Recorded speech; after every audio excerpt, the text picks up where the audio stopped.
We are live. We are live. Welcome to College Football's Peek Around the Corner with your host, Greg Pflugar. We cover everything in college football because we love everything in college football. And if you do as well, please subscribe to our ever-growing channel. Smash the like button if you like our content. Share the video with your family and friends if you want to support our channel.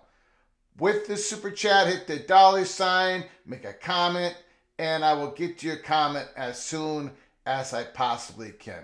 Welcome into the studio that sits on the corner of the legendary Keith Jackson Parkway, and Kurt Gowdy Avenue. Do not be afraid, PATC community. Do not be afraid to be a legend.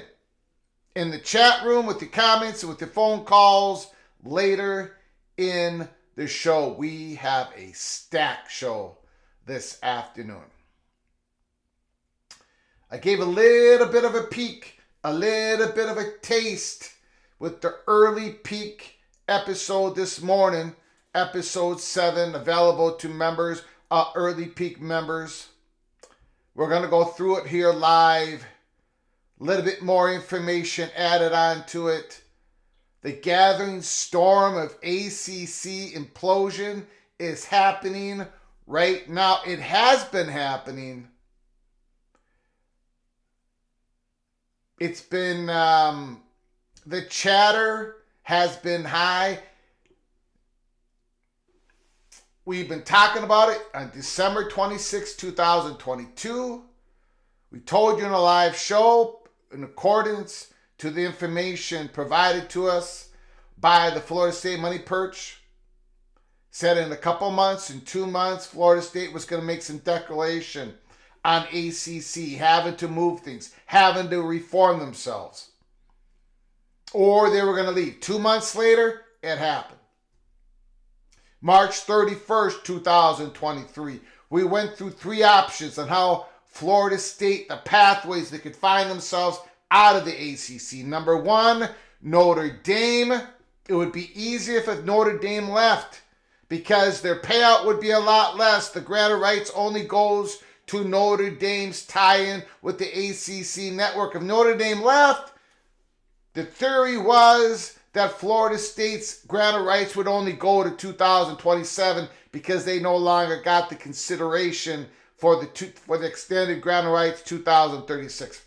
We're not going to go down that rabbit hole today unless you call and have questions about it. The third option was the state of Florida's sovereignty immunity law.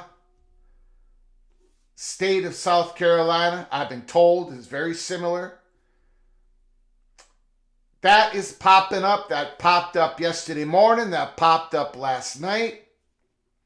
We're going to get into that. This, ladies and gentlemen, the gathering storm is a dramatic way of saying the gathering pieces, levers of leverage that Florida State and a few other ACC schools are going to apply onto the ACC. And with also with the ESPN, but of course mainly with the ACC. The levers of leverage to get a settlement done.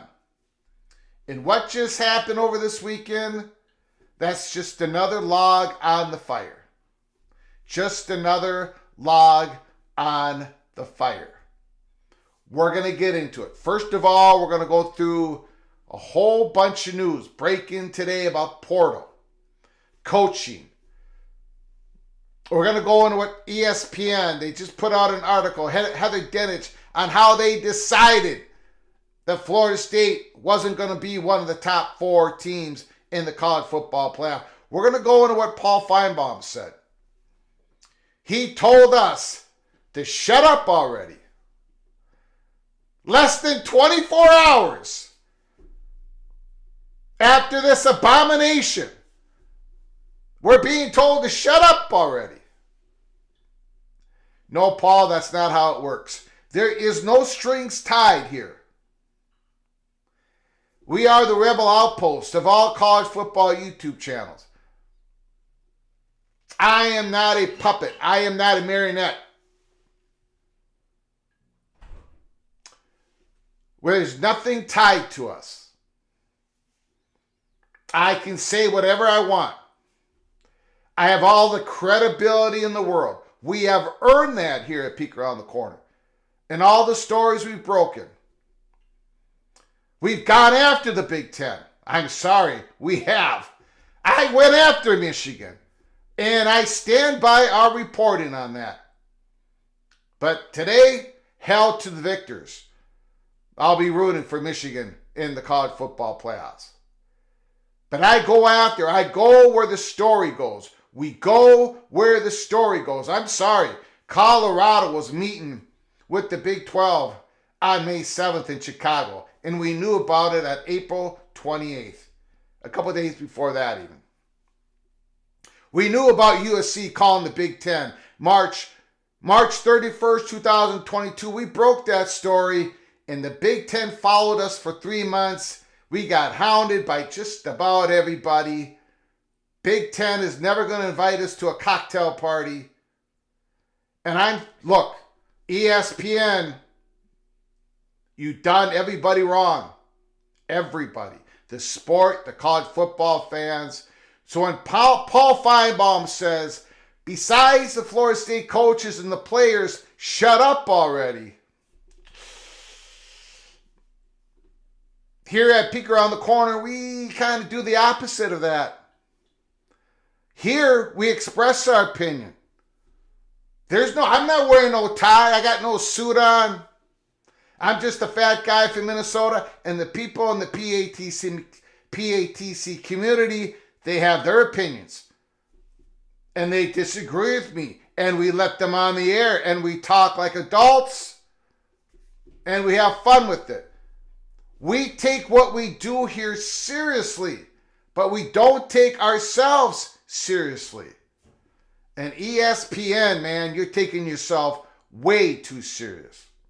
Stephen A. Smith saying that it's TCU's fault that the committee did what they did on Sunday. It's TCU's fault.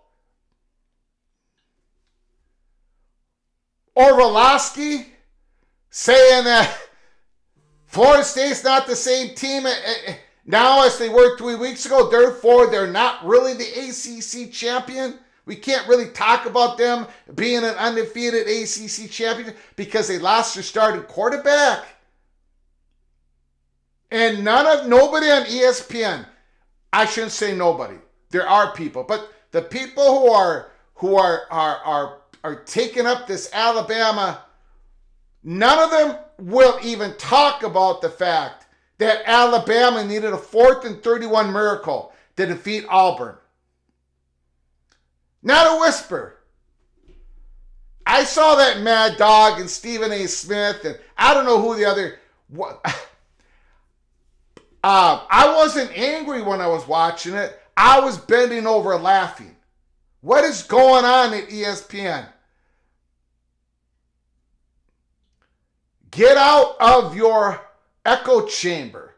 Get outside. Throw the football around. Take off the suit and tie. My goodness.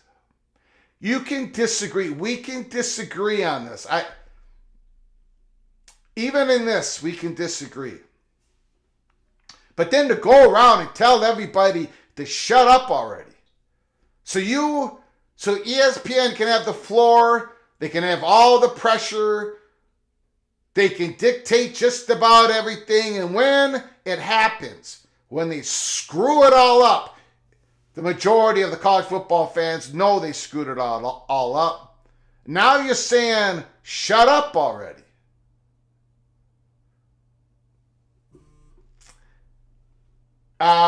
Here at College Football's Peek Around the Corner, we're not going to shut up. We're just not going to do it.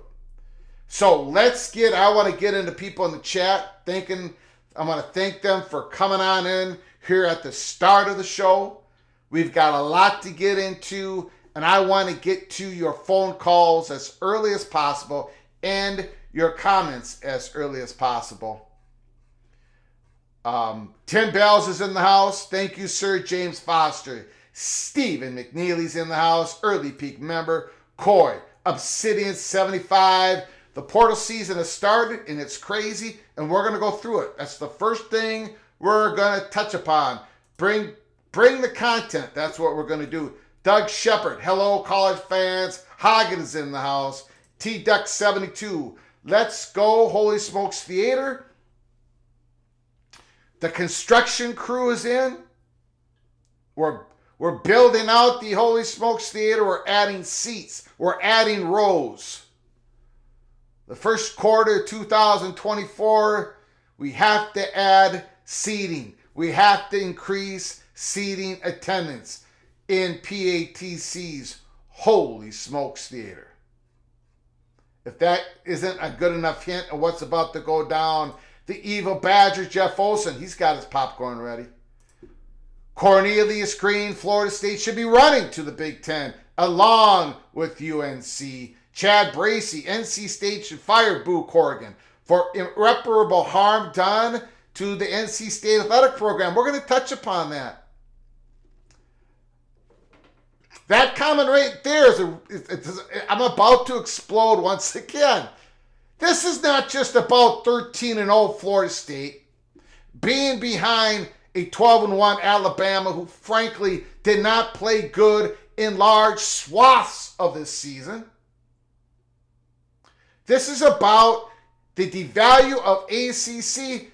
What are you going to do when you have an 11-1 ACC team compared to a 9-3 SEC team for that seventh at large spot in the 12-team playoffs.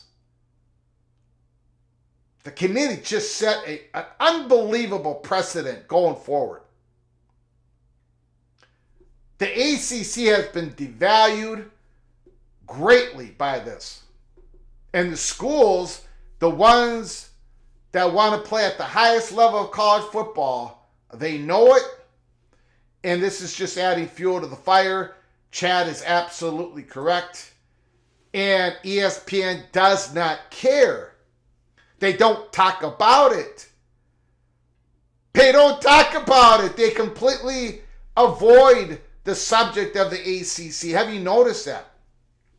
On the ACC network, they were hot. Manuel, the former quarterback of Florida State, he spoke his truth. He was correct in my opinion. They were hot. But ESPN, nah. They don't want, they believe Florida State's going to get crushed in the playoffs, so we should save the college football fan from this. The state of mind that ESPN is in right now, how their prognostication, their prediction, the value that they put on themselves to be able to predict the future is greater than what actually happened on the football field. It's suffocating. It's mind-blowing. It's ridiculous. I don't know about you. I do know about you, actually. The PAT, most college football fans are looking at this and saying, none of this makes any sense. None of it does. And yet ESPN can't grasp it. The majority of ESPN can't grasp it. So, you telling us, ESPN and the committee, that Florida State isn't quite the four best teams, but they're the fifth best team. They're a little, not quite as good as Alabama, but they're a little better than Georgia. That doesn't make any sense with the logic they're using. Not quite as good as Alabama, who just beat Georgia by 3 points in the college football championship, but they're a little bit better than Georgia. So let's put Florida State number 5. I don't know how anybody can defend any of this stuff, but they do it. They do it. Did we just witness the start of regulation? The committee sent a clear message. Only the Big Ten and SEC conferences matter. Yeah, they sent that message. The Big Ten and the SEC, we all know this. I've been talking about this since episode 1. Consolidation, Big Ten and SEC, we're going to get more power. The Big 12, everything that Brett Yormark did was to establish Big 12, the beachhead, to make sure they can get in the room for future discussions, for future decisions, for future voting on the future. And Brett Yormark succeeded in that. And the ACC, we're going to talk about it. The ACC schools are not going to be able to get to the Big Ten, the SEC. They're going to get provided security, much like the Big 12 schools were provided security, much like the Pac-12 schools that went to the Big 12 were provided security. We already know all this. But now, not just Big Ten and SEC having a $500 million advantage per school versus the ACC and the Big 12 for the next 10, 13 years. Now you're putting bigger hurdles on the ACC and the Big 12 schools for playoff access with ridiculous decisions like this pushed by ESPN. Somebody's got to tell it like it is. ESPN ain't going to tell you. Not even Fox is telling you like it is. Did you read Joel Klatt, top 10 teams? He's got Florida State number 7, behind the Buckeyes.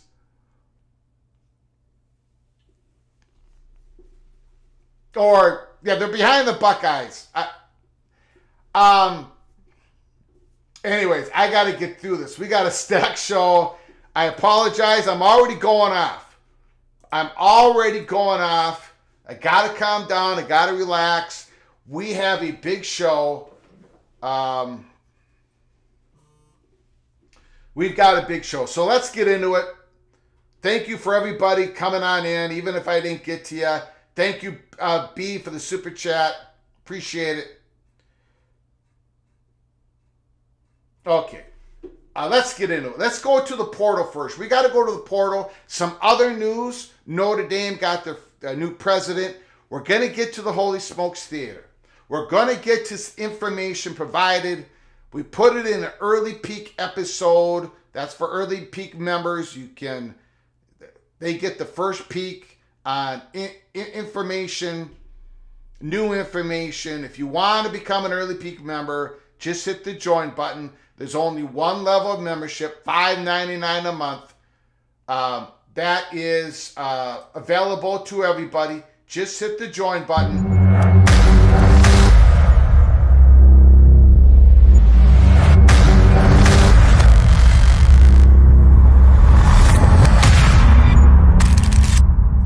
And before we get into it, I know the Florida State fans were a little heated, not just because of what happened, but they were not happy with the president, Richard McCullough's statement in public after all this happened. We were told last night that was by design. That short little statement, and half of the short little statement was just congratulating Florida State on a great season, as it should be. But Florida State is keeping their powder dry for now. But there is a theme to what Michael Alfred said in his long, emotional, strong public statement, and what Richard McCullough said at the end of that short statement. There is a theme there. It was by design. We were told this, and this is what we want to explain to you today at the end of the monologue. We got a lot of work to do to get there. Let's just get in. Let's just hop in. I'm going to go as fast as I can, but we cover everything in college football. Vanderbilt quarterback A.J. Swann entered the transfer portal. He's passed for 2,700 yards, 22 touchdowns. A couple years ago, A.J. Swann came to Vanderbilt. Really, a lot of promise with A.J. Swann. He's going to get some offers. He's going to get a look. No question about it. Vanderbilt has lost quite a few players in the portal. It's only December 4th. It's only the first day of the official portal opening. A.J. Swann. Coastal Carolina wide receiver Jared Brown, Chris Hummard. He has entered the portal. He caught 107 passes over the last 2 seasons. 1,500 yards coming from the Sun Belt, Coastal Carolina. He's going to get a look. Lots to look. Now, we touched upon this earlier. This is official. Braylon James entered the transfer portal. Again, Notre Dame they either can't keep their true freshmen in-house, or their freshman wide receivers in-house, or they can't develop them. Tobias Merriweather's gone. Rico Flores is gone. Braylon James is gone.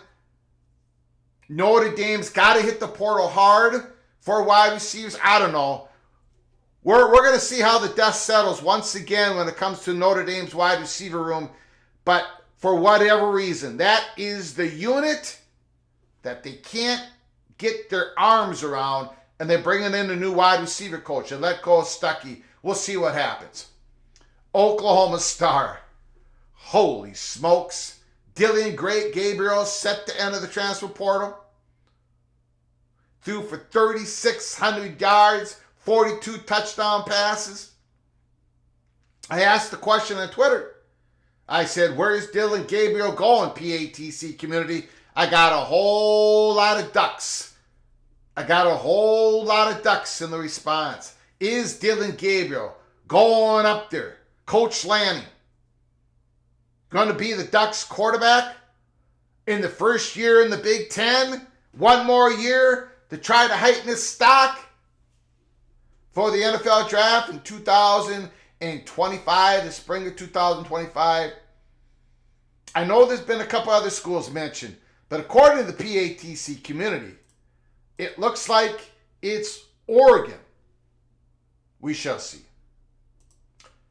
Georgia State, big time runner. I believe this Marcus Carroll has got a couple visits already on his calendar, ready to go. A lot of teams going after him. He rushed for 1,300 yards, 13 touchdowns this season for Georgia State. Temple's quarterback E.J. Warner. We did talk about him a few days ago. He made it official going into the portal. Last 2 seasons, over 6,000 yards, 41 touchdowns. E.J. Warner of Temple. He's going to get a couple looks in the Power 5. This is Ross Dellinger here. There's a tweet of all the not all the quarterbacks in the not all the quarterbacks in the portal, but the top ones. Look at that list. Kyle McCord. We did an episode, I think it was 339. If you missed it, go watch it after the live show. Talking about, bang, Kyle McCord in the portal. In the portal. The Ohio State quarterback, starting quarterback. And the third guy on that list, Cam Ward, we think the Buckeyes are going to target Cam Ward. We believe it. Riley Leonard, Cam Ward. Cam Ward, you know, he's a great talent. He fumbles the ball too much. Can the Buckeyes develop him? We'll see which way the Buckeyes go. Is there late word? If you have late word, put it in the chat. Keep your head on a swivel, PATC community, during this live show. Dante Moore has a lot to prove. Riley Leonard doesn't have anything to prove. He wants his shot. He wants one big year, one big program that enter the NFL draft. Who's going to get Riley Leonard? I believe Notre Dame has the inside track, but Riley Leonard's going to get a lot of interest. Grayson McCall taking a visit to North Carolina State. We'll get to that in a second. A scheduled visit to North Carolina State Wolfpack. That's great news for North Carolina State. Tyler Van Dyke, I haven't heard much. If you've heard of anything, put it in the chat. I don't know what the smoke on Tyler Van Dyke is. We kind of call him the wild card in the quarterback transfer portal. Who is Tyler Van Dyke exactly? The one who came into college ball with all the promise a couple years ago. He was really good. He was highly developed really quick. But then the last 2 years, a lot of turnovers. A lot of bad throws. Some public comments he probably wishes he could take back in regards to the Hurricane fan base. Will Howard. Will Howard's name has been mentioned, tied to just about everybody. And that includes the Buckeyes now. Will Howard, where is he going? Real Rodgers, there's a lot of smoke. There's a crystal ball out there that Will Rodgers, Mississippi State transfer, is going to the Pac-12 champions, to the college football playoff team, the Washington Huskies. Is Will Rodgers going to Washington? There's a crystal ball out there that it is happening.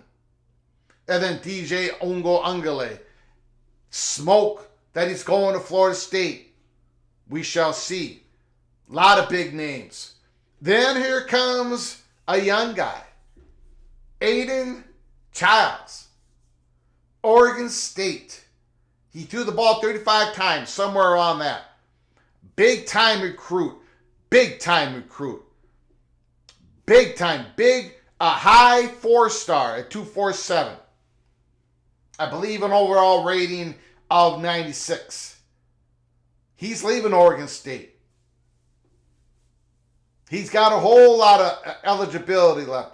Who is going to get this guy? He's got a lot of promise. Oregon State, they lose DJ Ungale, they lose Charles, they lose their head coach.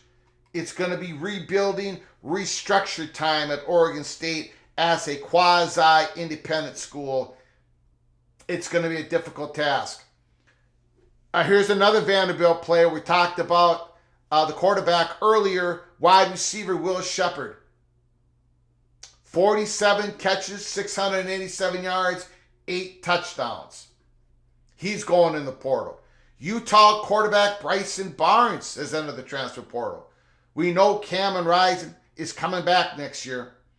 So Utah lost 2 quarterbacks, and then Nate Johnson and Bryson Barnes, both joining into the transfer portal, due for 1,500 yards, 12 touchdowns. Then we got a Julian Fleming, Buckeye wide receiver. Big time recruit a few years ago. Basically the highest rated wide receiver in his class. He just hasn't developed. There's something missing there. I've watched enough Buckeye games. It'll be interesting to see where he goes. Who is willing to spend the money and try to get him on track? Very interesting.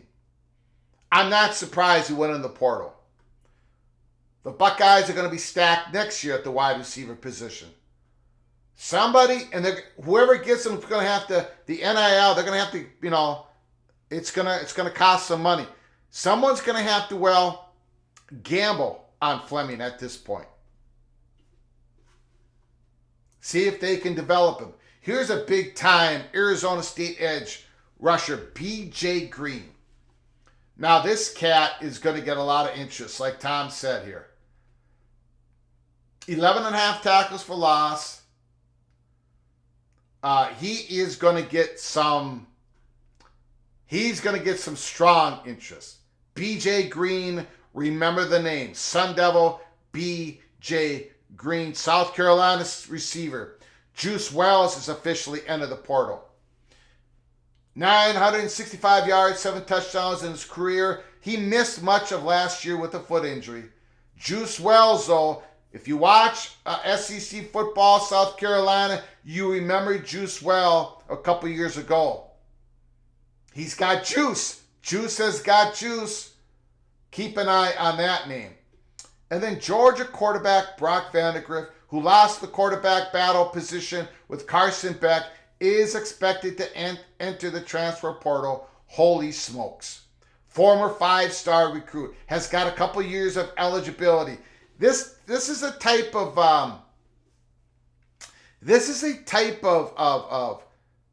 player, in my estimation, that could end up on what we could say is a middling program, like most of the programs are, right? Like, he could end up at a Purdue, an Illinois, even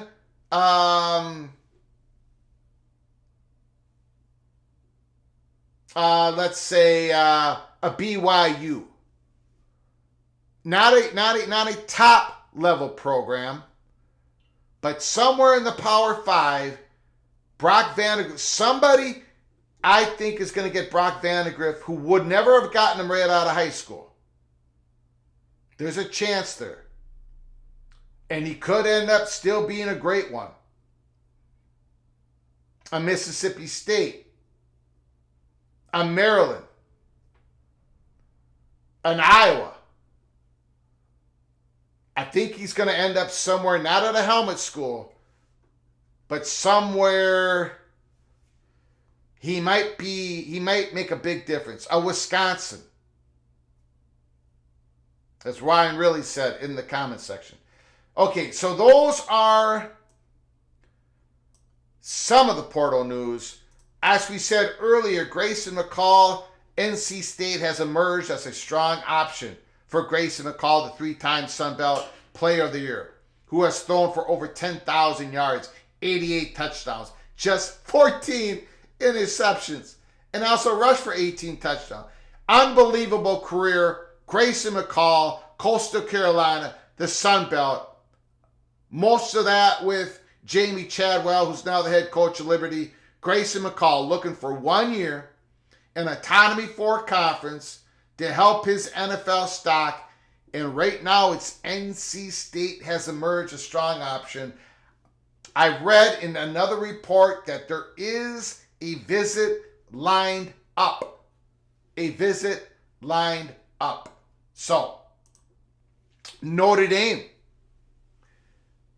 Angelo DiCarlo in his Twitter account says, breaking news. Father Bob Dowd has been named the next president at the University of Notre Dame. Father Bob Dowd is the president of Notre Dame. Now, before we get into Paul Feinbaum, I want to get to some comments here. First of all, let me get to the super chats that I've missed. Ryan Willie, I don't know if I'll watch the college football playoffs. ESPN is paying for the playoffs, so they feel like they can dictate who's in and who's out. Ryan, you make a great point in that if you own the playoffs, if you own all the distribution rights, you have a loud voice when it comes to determining who's gonna be in the playoffs. And then it's vital that the 11 games in the 12-team playoff, the 11 games, that content is distributed to multiple media companies. And this is one example of why that needs to happen. Great comment, Ryan. Thank you so much for the super chat. I appreciate it. Ted Evans, Mr. Husky, Washington Husky. I'm old enough to see Frank Reich, backup quarterback, come back and break my Oilers heart. Yes. Anything can happen, especially with FSU's defense. Yes. Thank you for the super chat, Ted. Yeah, obvious. Yes. Yes. It's football. 11 guys on offense, 11 guys on defense. You have a whole special teams. You're dictating the future of Florida State football because a quarterback went down. Third-string quarterback Ohio State led the Buckeyes to a national championship in the playoffs in 2014. They don't even bring this stuff up on ESPN. They don't. I mean, except for a couple of them who have enough courage to say, this is ridiculous. And who's to say that Rademacher, maybe he develops in the next month? All those reps, all those practices, maybe he develops. Or maybe Florida State's defense just shuts people down. Or maybe Trey Benson breaks even more tackles like he always does. They take away the ability, the opportunity that these student athletes deserve. You know how hard it is to go 13-0? And I said this in an earlier show this morning. The Big Ten, if they had a 13-0 team with a third-string quarterback, do you think they'd be denied the playoffs? An opportunity to the playoffs in the same scenario? No. Would an SEC team 13-0 on a third-string quarterback in the same scenario be denied a spot in the 4-team invitational? No. It would not happen. And if it did, Paul Feinbaum, his head would explode. Let's get to Paul Feinbaum. Thank you so much for the great support, generosity of the super chats. I appreciate it very much. Let's get to Paul Feinbaum. I'm going to do the best I can here. I'm going to do the best I can to stay calm, to stay focused, and then not to go on a rant, because nobody in the chat, nobody listening to this wants to hear the fat guy from Minnesota go on yet another rant. So I'm going to do the best I can. Paul Feinbaum tells program to shut up at the college football playoff reveal. Smart News, Joe Vitale. Paul Feinbaum got his wish when the Florida State Seminoles were left out of the college football playoff. The ESPN college football analysis had been saying all week that there was no way Florida State should be in the playoff after the injury to star quarterback Jordan Travis. There is zero chance. Okay, I'm about to lose it already. There is zero chance. Tell me I'm wrong in the chat. Tell me I'm wrong in the phone calls. There's zero chance. If Georgia was down to the third quarterback, if they were struggling to beat teams, by the way, Florida State was still covering the spread in these games. If Georgia was struggling, undefeated Georgia, there's no chance with the third string quarterback that Georgia would have been left out. Zero. Nada.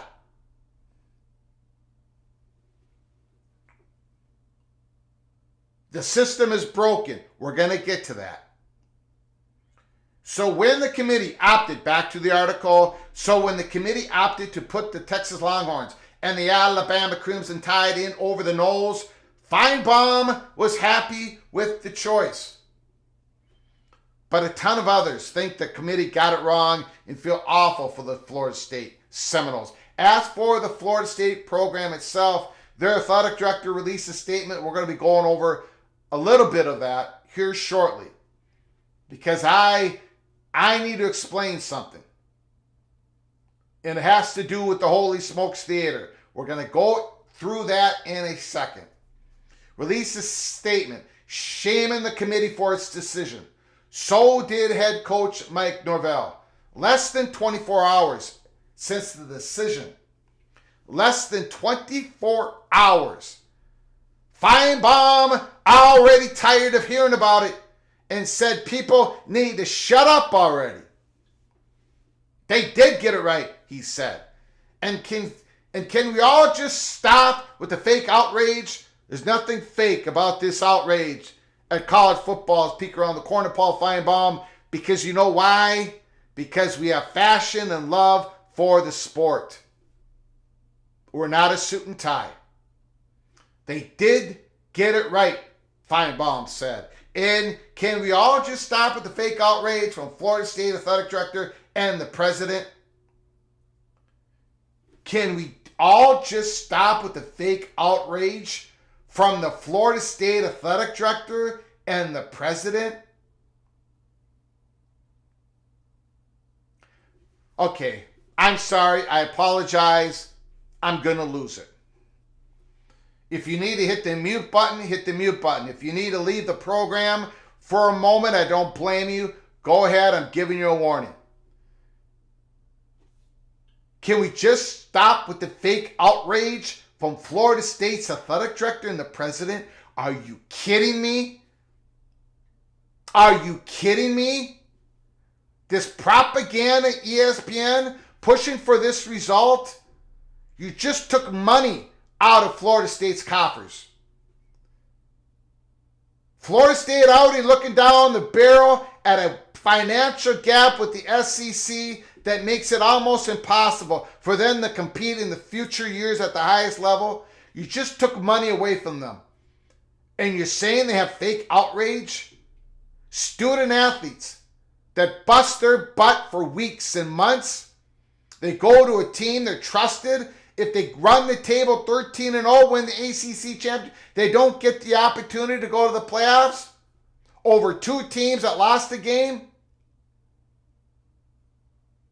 Fake outrage from Florida State's athletic director and the president. There's more in this article. There is more what Feinbaum said. But right there and then, just that alone is unconscionable. What are you talking about? Fake outrage. The athletic director just put down a strong comment. The president barely said anything by design. We're going to get into that. I'm sorry for the long monologue.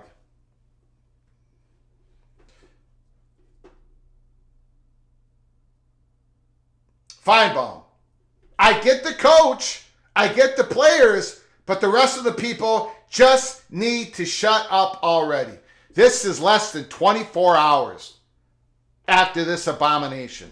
So not only does ESPN want to dictate everything, want to push their propaganda, Kirk Herbstreit out there before Jordan Travis got hurt, saying that in Alabama and in Texas, you can't leave them out even if they have a loss over Florida State. He said that before Jordan Travis got hurt against North Alabama. And you're doing all that. You're doing all that and you get your wish. You get your precious wish that the SEC can never have to succumb to this ridiculous system. And you're saying people just need to shut up already less than 24 hours after this abomination? Are you kidding me?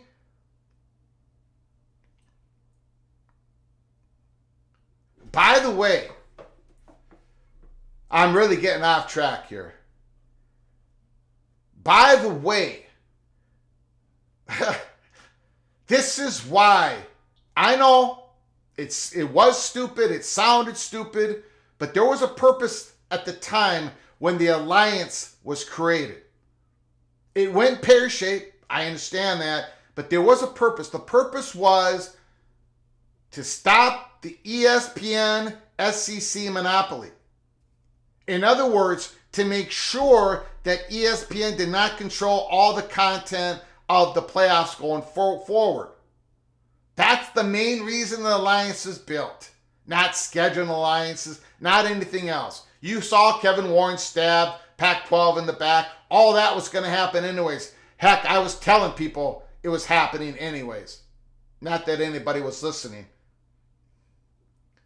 But it was about this, about what happened.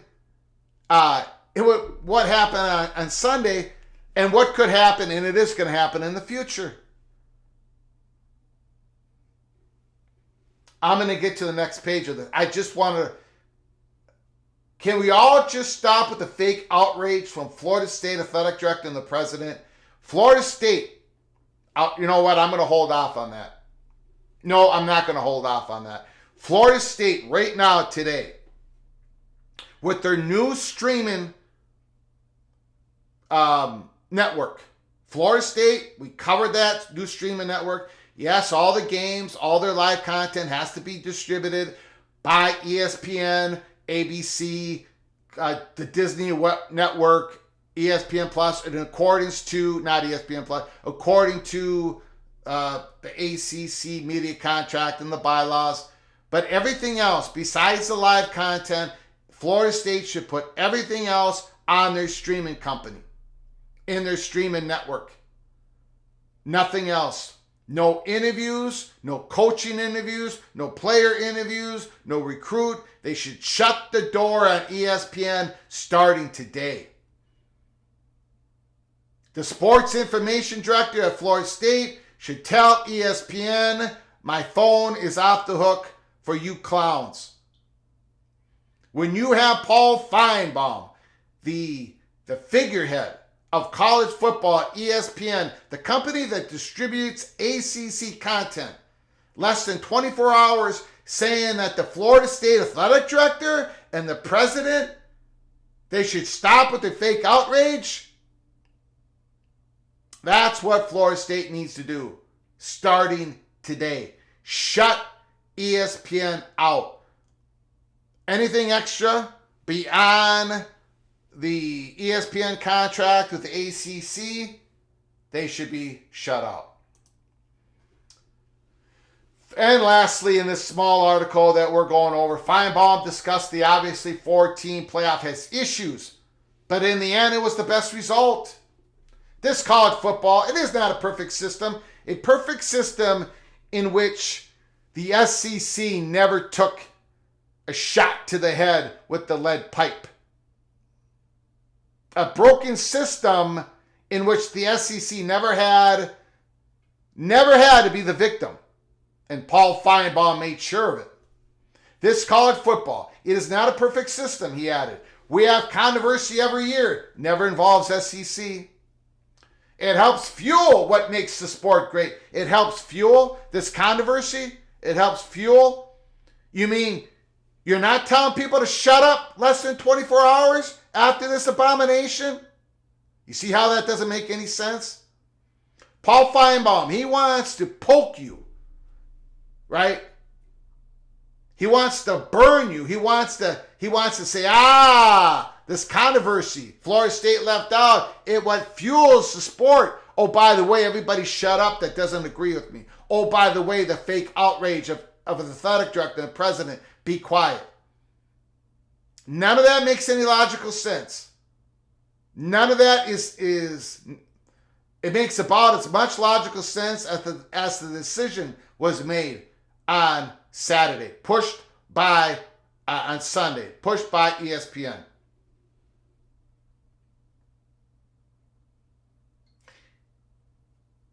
We have a controversy every year. It helps fuel what makes the sport great. And for the coach to say it's a sad day in college football, I saw people celebrating all over the place.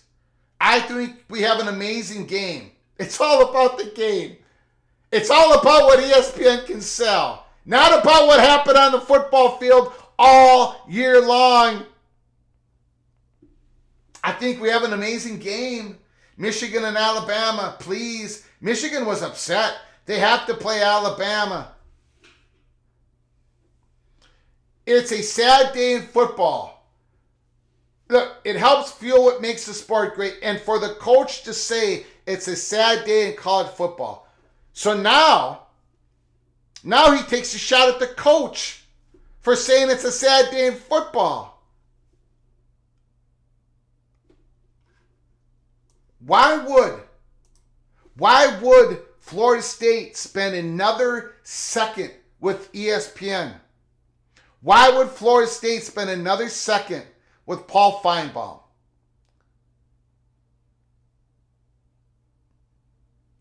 There's a disagreement on the decision. Most of us think it was ridiculous, an abomination. Put that aside. Look how ESPN is reacting to the criticism. Less than 24 hours. Shut up already. Fake outrage from Florida State's athletic director. Fake outrage from the president. Okay, so let's go in to the Holy Smokes Theater.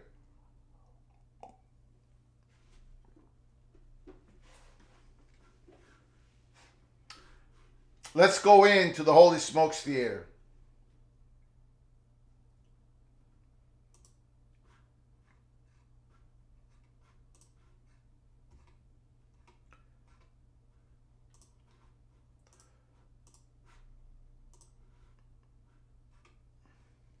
This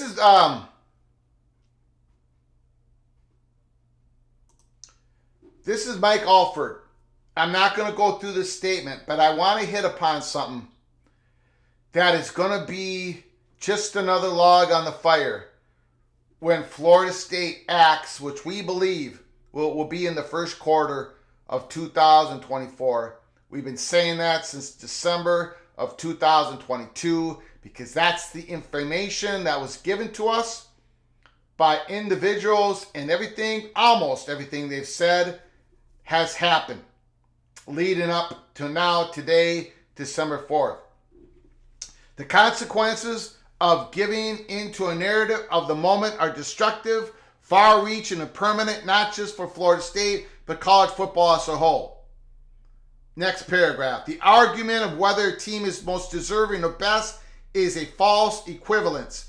Skipping to the next paragraph. The fact that this team has continued to close out victories in a dominant fashion facing our current quarterback situation should have enhanced our case to get to a playoff berth earned on the field. Again, this is Mike Alford, the athletic director of Florida State, in which Paul Feinbaum is accusing him of false outrage. The next paragraph. Wins matter. Losses matter. Those that compete in the arena know this. Those on the committee who also competed in the sport should have known this and have forgotten it. Next paragraph. For many of us, today's decision by the committee has forever damaged the credibility of the institution that is college football playoff. For many of us, today's decision by the committee has forever, not temporary, forever damaged the credibility of the institution that is the college football playoff. The committee, which is heavily influenced by ESPN. Forever damaged the credibility. I'm going to get back to that. Our players, coaches, and fans, as well as all those who love the sport, deserve better. The committee failed college football today. We're going to get now this short statement from Florida State President Richard McCullough. We talked about this in the early peak episode this morning. We were told last night, we talked about it this morning, this short little statement was by design. It wasn't because the president did not care. It wasn't because the president was caught off balance. It wasn't because the president was lazy. It wasn't because the president thinking about becoming a president of a different university, let's say Michigan State. This was by design. We were told this. We reported to you early this morning. Statement from Florida State's president. I'm so proud of Florida State's football for an outstanding season. Going 13-0 and winning the ACC championship. Congratulations. The resilience of this team and our coaches is the envy of all college football. Leaving Florida State out of the college football playoffs is shocking and shows that the selection is based on potential and not performance, and that the system is broken. The system is broken. The system is broken. And he left it at that. And people wanted more. They're going to get more, or at least that's what we're told. They're going to get more, and they're going to get more soon. They're going to get more soon. The system is broken, and the athletic director says forever damaged. On March 31st, 2023, again, we went through the options, the pathways at Florida State. We were told how they could try to get a pathway to get out of the ACC. Going into the courts, fighting the grant of rights. Mano a mano was going to be too risky, too long, too costly. Maybe not too costly, but too long. The idea, Florida State is really looking towards to, and so is Clemson, the idea of a settlement to give ACC a whole lot of money and a whole lot of security, just like the security that the Big 12 schools now have, the ACC schools that remain, that won't be part of the SEC or the Big 10 or the Big 12, they receive security, money, security, media contract, and an autonomy for status. This is where it's heading. The threat of going to the court to get out of the grant of rights, yeah, it's there, but there's not really a whole lot there. Not enough leverage to make ACC come to the table. But the money will bring ACC to the table. Security for the ACC schools and autonomy for status, just like what the Big 12 schools have, will get them to the table. This is Florida State's perspective. This is Clemson's perspective. This is North Carolina's perspective. And now the system is broken. The system is broken. We're going to a 12-team playoff. It's going to be the same thing.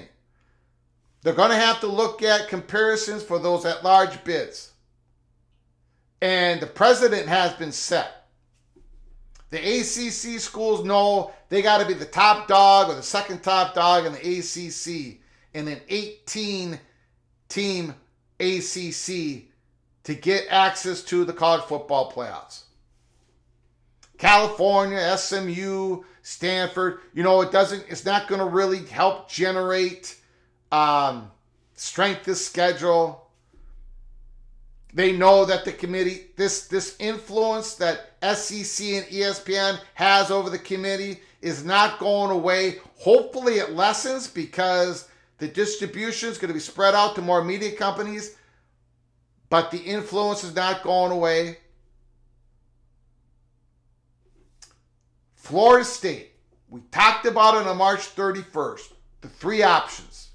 Notre Dame leaving first, that's not going to happen. It would have helped greatly. It would have greased the skids. It would have cleared more of the exit ramp. We went deep into that. We don't have time to go deep into that. But let's just say Notre Dame is not going to be the first out. The second option was to go to court, grant a rights, fight it, find some sort of loophole. The third and / fourth option is the settlement option. But you need leverage for ACC to actually agree to a settlement. And in that we talked about it on March 31st, and I know there's a lot of controversy about it, but we were told again last night by a highly credible source connected to the Florida State Athletic Department. Florida State, the state of Florida's sovereignty, immunity, law. You've had some people talk about it on Twitter this morning. That the state of Florida, I'm not a lawyer, I don't pretend to be, but this is going to get brought up. This is going to get brought up. The state of Florida, there's already politicians talking, some in public, some in private, that the state of Florida has to look out for their public institutions, which is Florida State, one of them. And that the Florida State is not being representative in a fair manner by the ACC during this whole thing. This is going to be part of the leverage. This is going to be part of getting ACC to the table. It's all about getting ACC to the table for a settlement. This, even though it hurts Florida State, currently the student athletes, the fan base, and it hurts college football, it's another log on the fire. It's going to help Florida State in their leverage to the ACC. This is another case where Florida State says, here,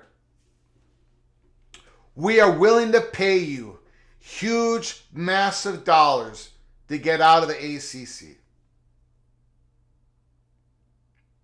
We are willing to do this. In return, we, Florida State, can go to the Big Ten, for example.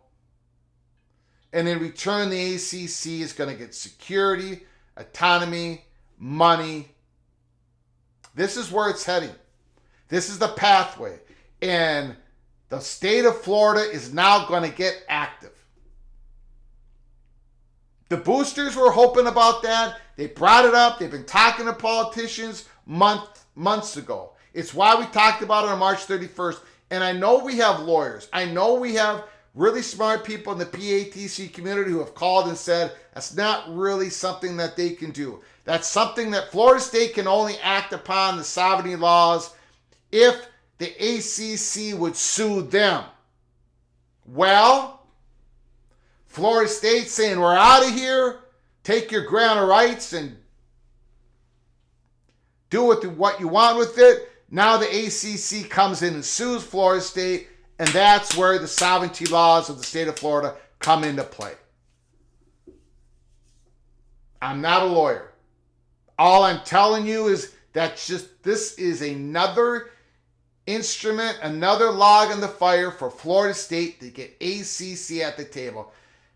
And we talked about Clemson.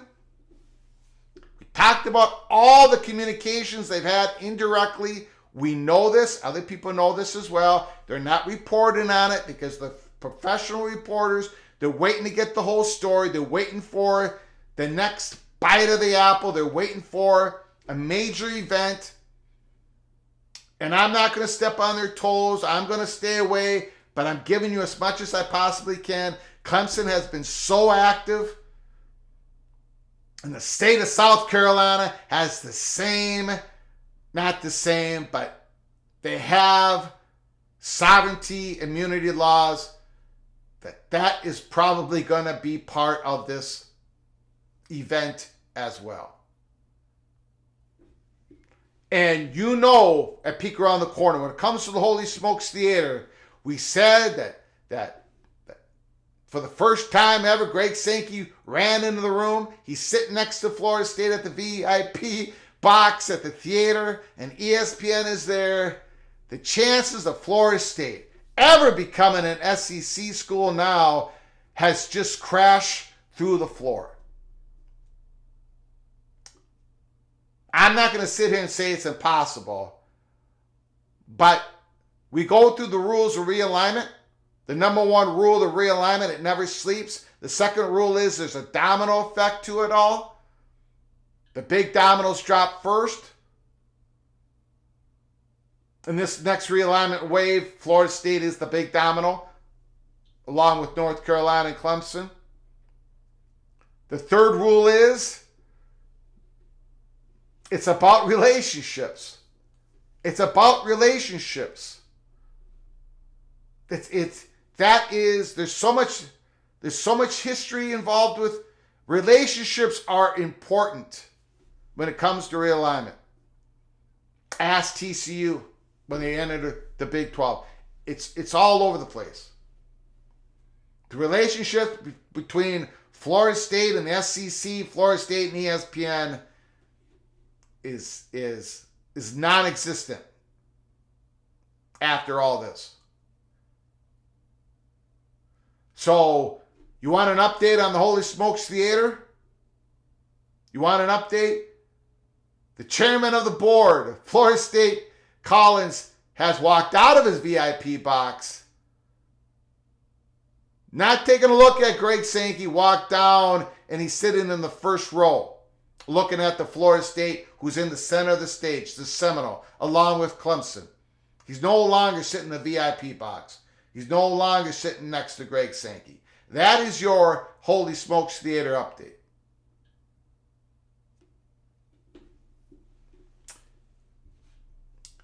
We've talked about this since December 26, 2022. We're not bringing it up the first time here on December 4th of 2023. So 340 some days ago, we said that the first quarter of 2024, that is where Florida State puts their flag or their spear down in the ground and they declare their intentions of the future of the athletic department for for Florida State University. And that's where this is all heading. And I think, and other people think, I don't want to say this. I'm not going to obviously say names, but people that you know.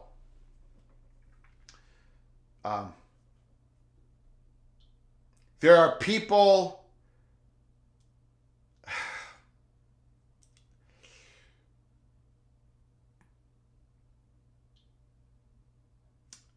I have no, I'm going to be careful here. I have no piece of evidence, and maybe somebody else does, and I haven't been shown it, but I think at this point in time, ESPN knows the future of Florida State, and it's not with them. And what really tipped it off was Paul Feinbaum. They did get it right. And can we all just stop with the fake outrage from Florida State Athletic Director and the president? That is the biggest tip-off of everything. How can you possibly go after the president? How can you possibly go after the University Athletic Director? If they did not say what they did, if they did not say what they said, they wouldn't even be doing the jobs. Everybody knows that.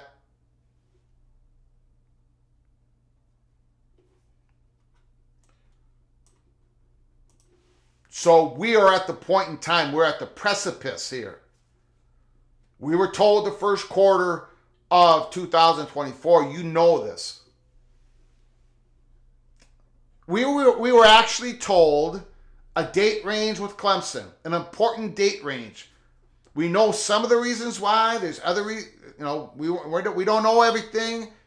We're not infallible. Things move. But this January 20th to February 6th, for whatever reason, that seems to be the hot bubble of action.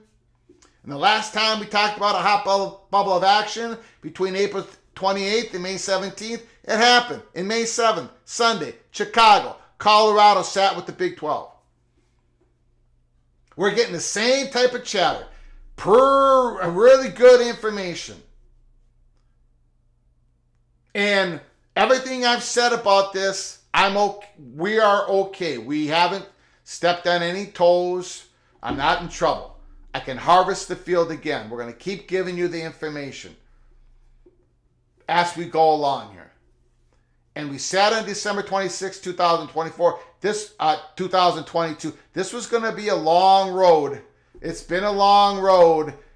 And now we're getting to the implosion part of it.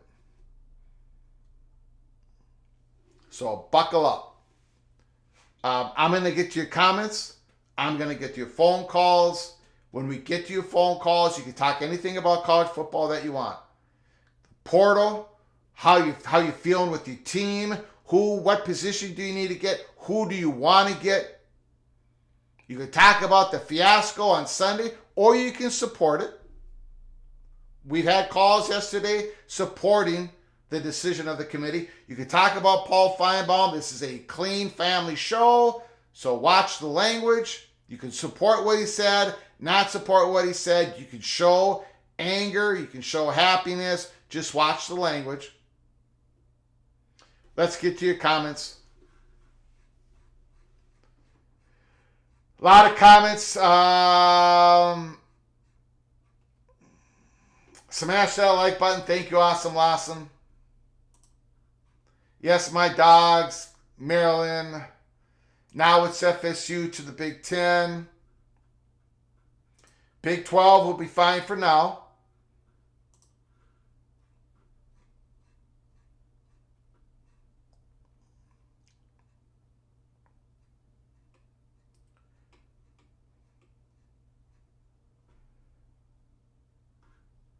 Not much hesitancy. I have pushed the envelope as far as I could push it.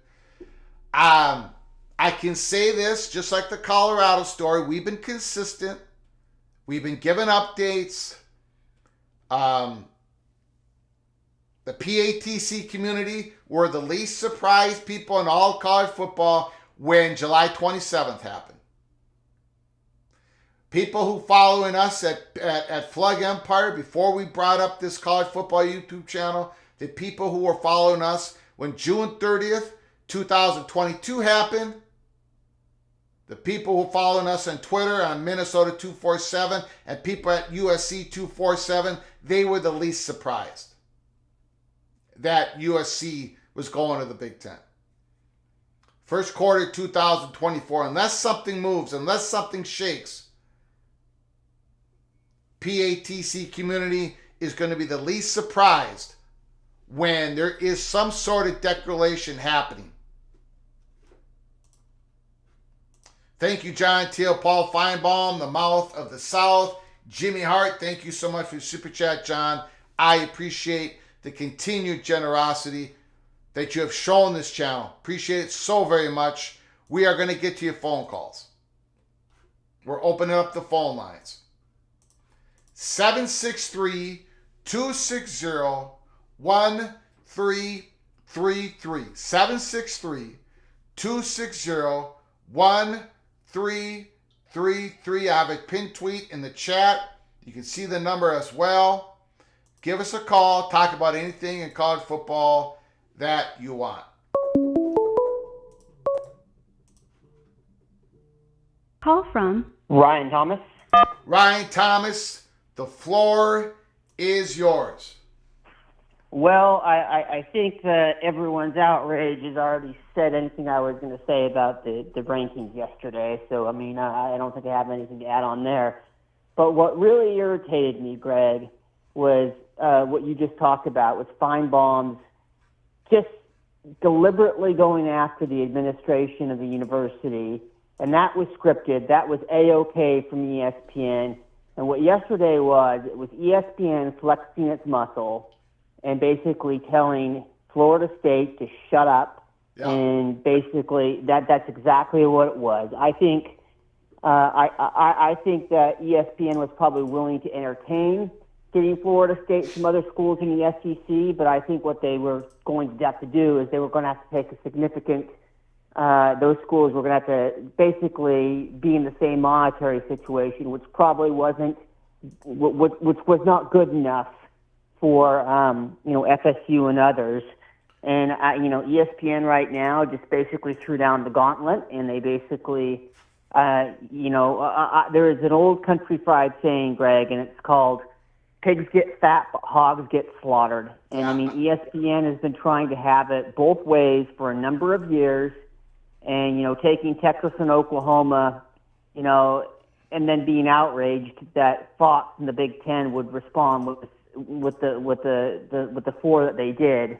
I mean, it's sort of interesting, but what they have done, in my opinion, and you already brought it up, giving kind of leverage on the ACC, but what ESPN just did is they just freed up a whole bunch of legal money for these ACC schools, because right now the states of North Carolina, Virginia, South Carolina, and Florida are all going to engage their Attorney General's office on this, and they're all going to basically take up the legal cry for these universities. Yes. And that's what's going to happen. And I think this probably accelerates the issue more than anything, and I think it's added a great deal of volatility to it because, it's no longer going to be a graceful, poor Jim Phillips, but this is not going to be a graceful determination because right now, how this all shakes up right now, Greg, and I told Moen this last night, it's all on who has their bleep together the soonest, and whoever is swift enough to act and savvy enough to act. And Jim Phillips is a smart guy, but he's not savvy. And that's going to be a very difficult situation for him. And this is going to be, you can't slow play it because slow playing is what killed the Pac-12. They tried to slow play everything and thought they had all the time in the world, and they didn't. And I think that the ACC, maybe Phillips realizes that, but right now he's in a situation where the hornet's nest has been hit with a baseball bat, and he can't. I mean, this is like kerosene has been thrown onto the fire, and he may not be able to control the situation. I mean, I certainly think. I have a good feeling. I certainly think right now that FSU and North Carolina are probably Big Ten bound. Does the Big Ten go further by grabbing, UVA and, maybe a Georgia Tech or Clemson or Miami or I don't know. I don't know if the Big Ten goes to 20 or 24. I don't know how big it will go, and I don't know how the SEC will respond. But I will say one thing is I think that the ACC realignment seemed, before this whole thing happened, it seemed to me like it was going to be a controlled descent, a controlled landing. Yeah. Now the parachutes have been cut off, and this thing is, this is headed for an unpredictable, volatile landing that's going to leave some people out in the cold the same way that Oregon State and Washington State were. Yeah. I agree with you, and I think you and I agree, like in the past, about the legal maneuvering. Like, I'm not a lawyer, and I can tell you're 1,000 times more intelligent than I am, because you've talked about this in the past. The on paper, this sovereign immunity stuff probably wouldn't fly and all this stuff, but it's just another. Now that the state government, they're gonna get involved. They're gonna get involved. Yeah. And it's just another leverage point pushed on Jim Phillips. And you brought it up. You make a great point. Jim, he knows he knows what's happening. He knows what's going to happen. That's why they acted on Stanford and California and SMU. That's why in his public statements recently, Ryan, he's saying stuff like, if they want to go, they can go. He's saying stuff like that. They want security. Boston College, Syracuse. These schools want autonomy for security. And I think they can get it in the deal. They can get a whole lot of money. They can keep their media contract. I think there's a settlement ready to, I think it can happen. And I think that's where we're heading down to, Ryan. Yeah, and I agree, but where I think it's going to be a little bit more volatile now, because if you got 4 states getting involved, and the ACC can only spend so much in legal fees itself, and same with these universities, to where they have. Because of the increased pressure, these schools may not get the deal that they want. And I think where you might see something happen is, and I think it's a possibility. I'm not saying it's a huge thing, but. I could see right now that those that want to go, and whoever's left, I could see a structured merger with the Big 12. Not saying that that's going to happen. I don't think it's going to happen, but I think it's a possibility, and within the realm of the possibility, because that sort of solves a whole bunch of neat problems. And, maybe Oregon State and Washington State, get a lifeline here again. But, right now, a whole bunch of volatility has been introduced into this. And I don't think that I know Immaculate has brought up, I'm also on board with Immaculate's idea of, Notre Dame trying to groom and create its own kind of private university conference. I think that's still the goal, but I just don't think the timing now, because of that Brown case in the district court. It hasn't got. It will be a while before it gets up to the appellate courts and eventually possibly the Supreme Court on whether or not Ivies have to, provide compensation and scholarships. I don't know if the time is there now for that to develop. And that's why I think you could see, and end up being some sort of structured merger between whoever's left in the ACC and the Big 12, and maybe it happens and maybe it doesn't. But I don't think that the Notre Dame and the privates have the luxury that they had before in time to kind of soft glide this in. So I think volatility has been injected into this, and I really feel bad for Jim Phillips, because I do think he's a nice guy. I think he's a smart guy, but like I said before. He's old school, and I don't know if he has the same savviness that a Petiti or a Yormark has. And I don't think he has the same cutthroat nature that Sankey has.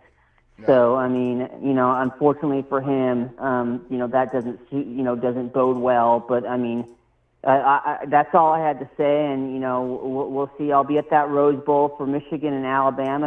And, what's funny, Greg, about that game? Yeah. Is I will not know who I want to lose more in that game. Yeah. That will. I joked about it. It's Saban versus Satan, and I'll let you guys determine that who I'm comparing there. But anyway, that should be fun, and Just remember, Greg, with those unidentified Flugarian objects, Yes. I'm sure that amongst those unidentified flying objects that have been found, I'm sure there's a Michigan spy drone. Yeah. I'm sure there is. Yes. That's been recovered. Anyway, take care, everybody. Hell to the victor. Thank you, sir. Appreciate it. Thank you. Bye-bye. Yeah.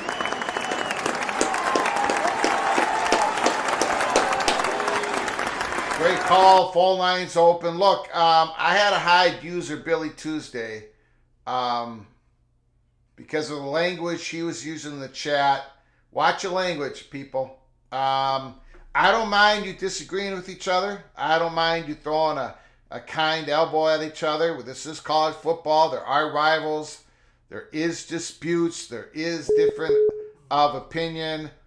But let's watch the language. We're not, and I gave a warning of that earlier today. If I see language, don't be calling people the B word, and so else we're gonna hide you. I don't see, my phone is going off, but I'm unable to get to the phone call, and I'm not sure why that is.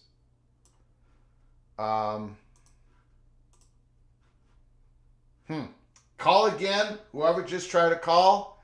The phone lines are open, but for whatever reason, was not able to get to that last call.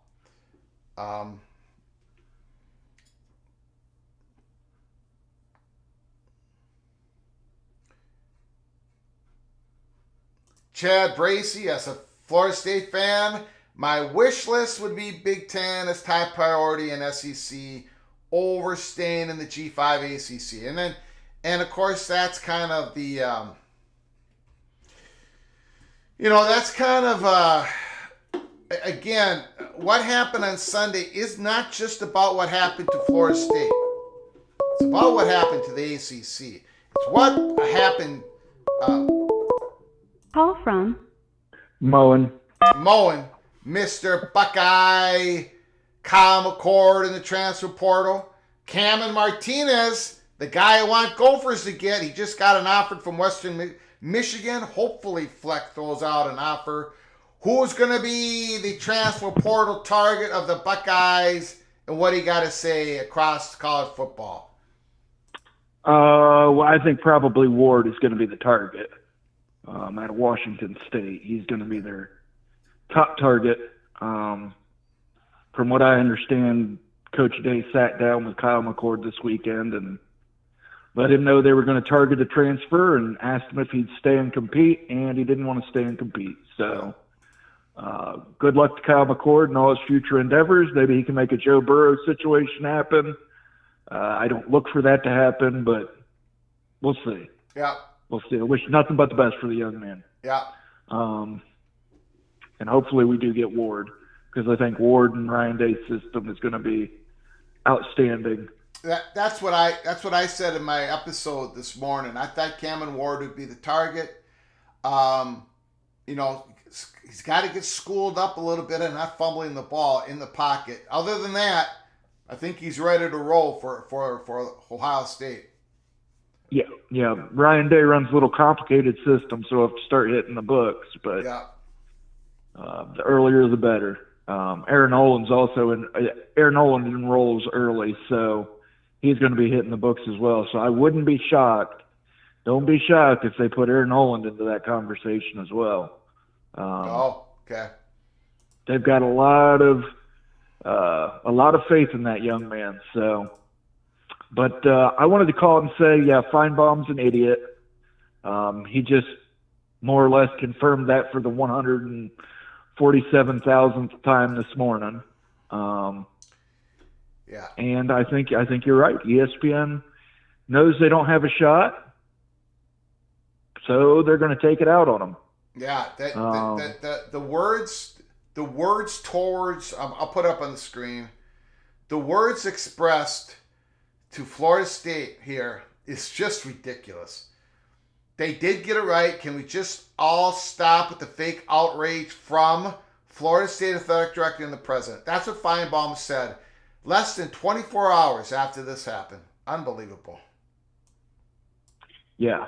And I think that's that should be a clear signal to the Big Ten what they need to do at this point. Yes. I've mentioned it before. They need to make available loans to Florida State to help pay some of that exit fee. I'm sure the boosters are also going to be, I said it last night, they're definitely writing checks. Yeah, I saw you said that. Yep. Yeah, if anything good came of that, it is they got boosters off their butt cutting checks to get them out of that conference. But Florida State, North Carolina, that just leaves Clemson kind of out there on an island. Yeah. Who goes with Clemson to the SEC, or does the SEC poach another one from the Big 12? Yeah. I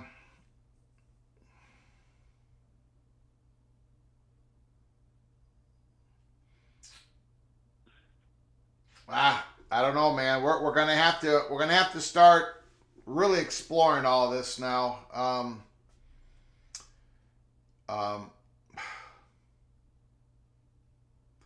I don't know. I mean, I don't know. Again, if everything was even, which it's not, but if everything was even, it's going to be so much easier to go from the ACC to the SEC than it is to go from the ACC to the Big Ten. But the way this Florida State thing has played out, I would still say that, the chances of Clemson going to the SEC is far greater than them going to the Big Ten. And I don't know about North Carolina.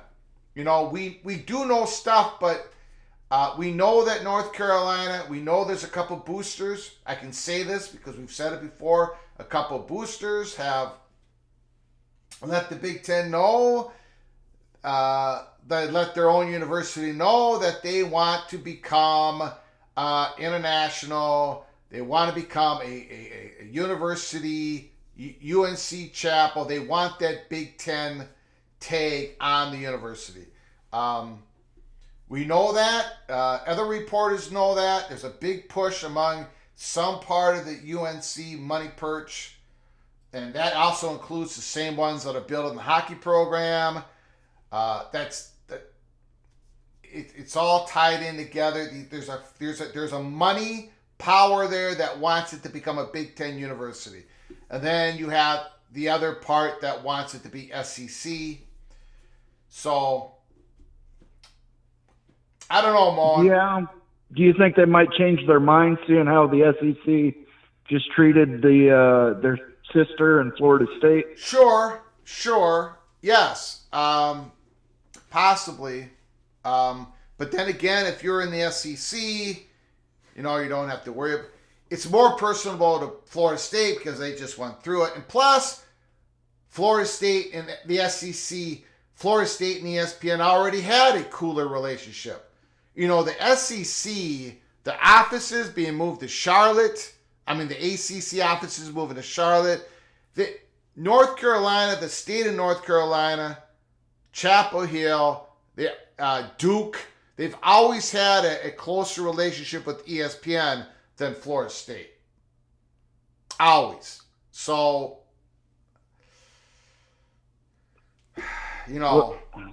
Yeah. Well, Greg, I will leave you with this. No future big expansion without Florida State. I think you are correct, sir. I think you are correct. And I would add this before I let you go, Moen. As we talked about before, when we told everybody about the Oregon-Washington, where Fox wanted Oregon and Washington into the Big Ten, when everybody said there's going to be no more expansion, we said it's going to happen within 5 months, or if it doesn't, it's going to happen in 5 years. But if it's going to happen in 5 months, these are the things that are going to happen. Kevin Warren gone, yada, yada, yada.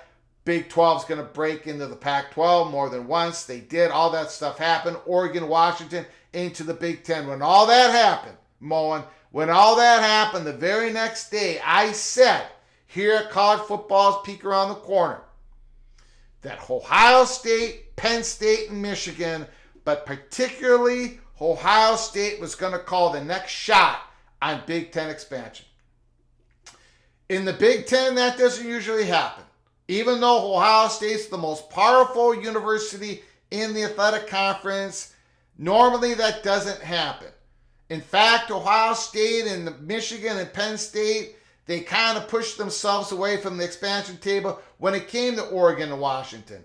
It was the middling schools. It was Minnesota. It was Nebraska. It was a whole bunch of other schools that wanted Oregon and Washington added because they want the Big Ten to be the biggest brand conference, valuable conference as possible because it helps their university. Ohio State, they did not, but Ohio State got something in return. Penn State got something in return. Michigan got something in return because they're not helped as much as all the other Big Ten schools when you add a Washington and Oregon. So what did the Buckeyes get in return? They call the next shots. So the relationship between Florida State and Ohio State, I don't know what that is. But whoever it is, who's ever going to be part of the next Big Ten expansion, has to cozy up to the bar with the Buckeyes. And that's how it's going to have to get done. I'll let you have the last word, Moen. That's fine, Greg. Florida State, meet us in the Blue Blood VIP section of the bar. That's all I got to say. Got it. Meet us up there. Drinks are on us. We'll talk this over. We would have never let you be left out if you were in the Big Ten. Got it. We would have done more than a harshly worded statement. Yeah. Okay.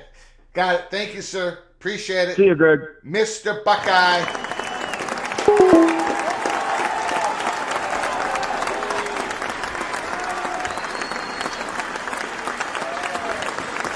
Great call from more Mr. Buckeye John Teal.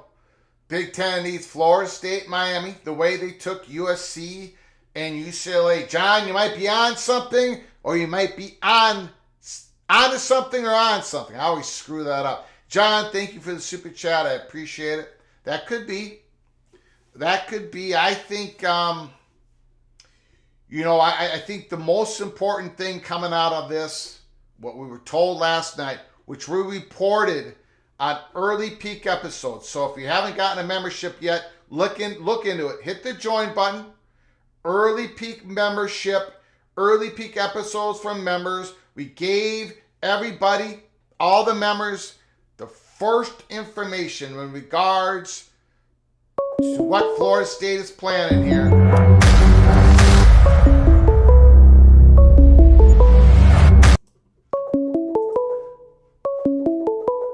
So hit the join button. Call from Crab Cakes and Football. Crab Cakes and Football. Mr. Maryland Terrapin is on the line. The floor is yours. I got a lot to say tonight. Okay. I'll start off with first off, Maryland just lost Barham to the transfer portal. That's our biggest loss. Yeah. So he's gone. Yeah. I don't know where this money's coming from that they're buying players, but it's absolutely ruining the sport. Yeah. Second, if I was FSU, I would boycott even playing the game. If I was the whole ACC, I would boycott playing the games because they absolutely got hosed. I mean, if it would have been Alabama or Georgia or LSU or Auburn or anybody else, if their backup quarterback or whatever, we still won the championship, they would have put him in. Absolutely. But because it's FSU, they left him out. Yeah. And 13-0 LSU. 13-0. 13-0. If a 13-0 Alabama was quarterbacked by the string, walked-on fat guy from Minnesota, Alabama would be in the college football playoffs. It was obvious that they could not go without having the SEC represented. They needed a scapegoat. They got this scapegoat with Jordan Travis's injury, and the fact that it took a miracle against Auburn to win, that they lost by 10 at home to the number 3 team in the nation, Texas, and on top of it, they looked like garbage the whole entire year. I mean, they finally maybe started looking like a decent team, but they really didn't look that impressive for most of the year.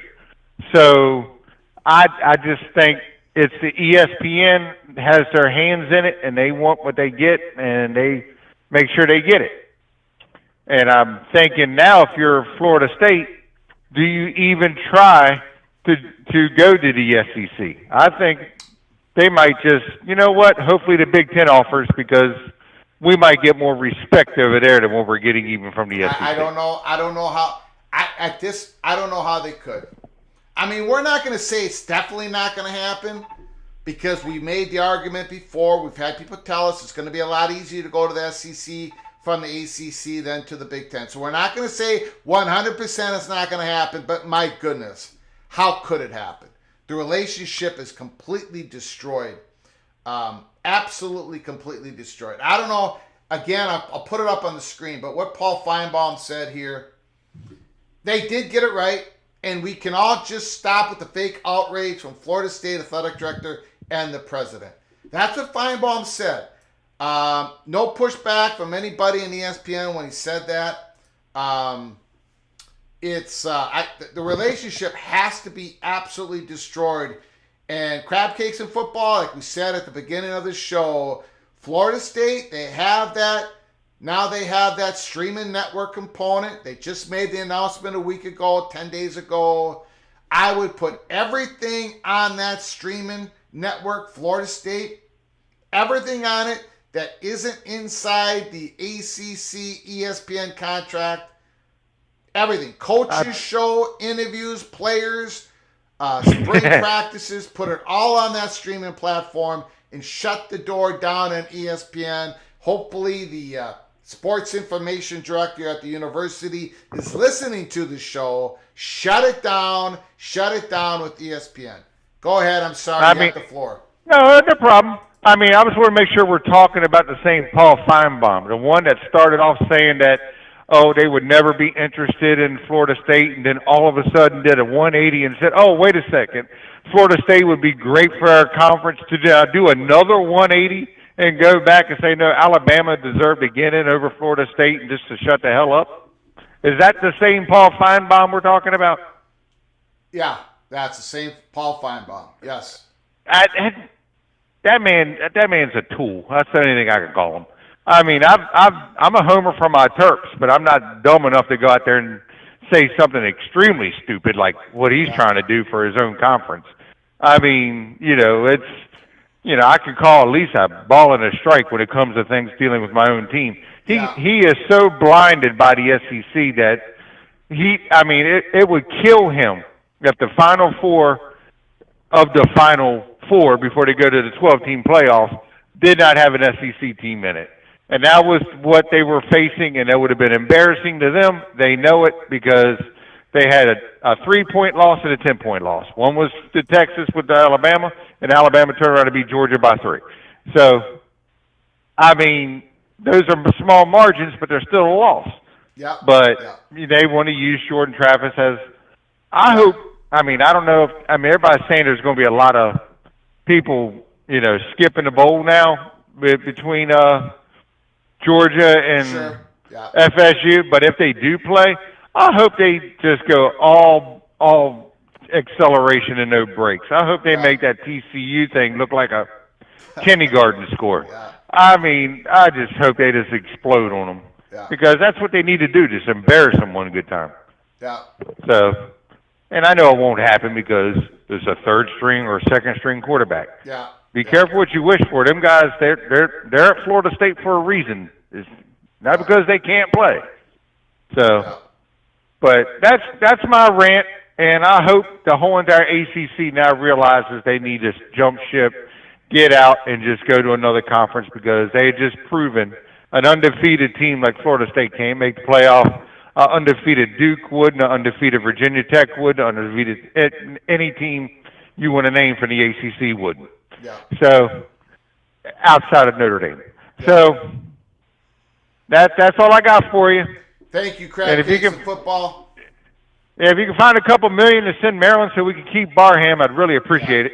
We've got enough issues over here in Minnesota, sir. I'm sorry. I can't help you. Hey, you got yourself a quarterback, though. You did get yourself a quarterback.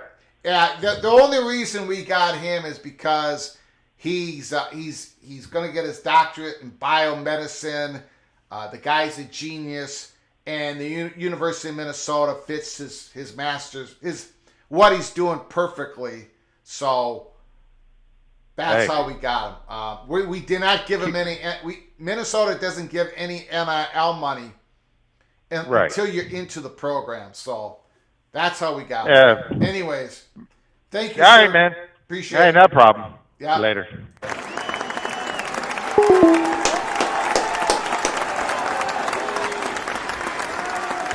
Nick Flynn says, I listen to Monty. I don't get this guy now. He says that Florida State did not get hosed and that the system is fine. The system is not fine. It's very wishy-washy. First of all, did Monty actually say that Florida State did not get hosed? Can I get some confirmation? Does anybody know that in the chat? Give me a Y if that's true. Give me a Y if that's true, if Monty said that Florida State did not get hosed. Second of all, if that is true, I went after Paul Feinbaum quite a bit here. I don't really go after, I never say anything really. I'll disagree with people. The Monty Show,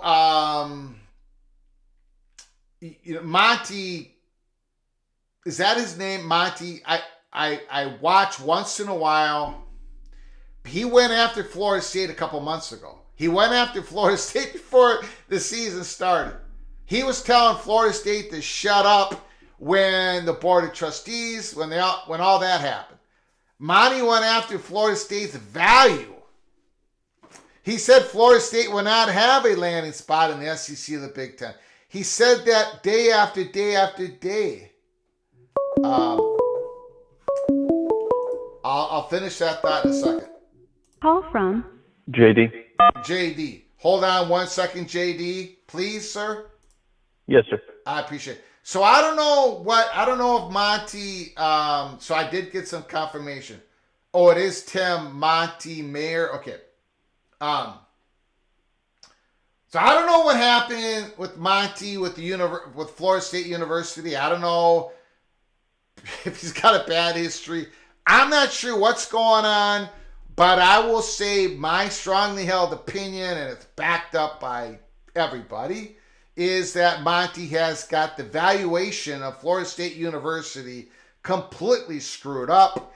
And I think now that he's down in that rabbit hole, he's got to play this out. I don't understand it. I don't get it. And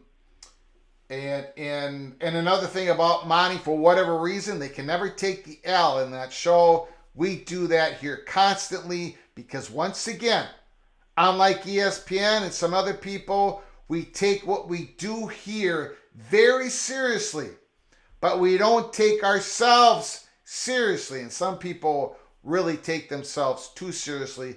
JD, Mr. Seminole, thank you for calling. I appreciate it. I appreciate the time you give to this show. I got to ask you, the floor is going to be yours.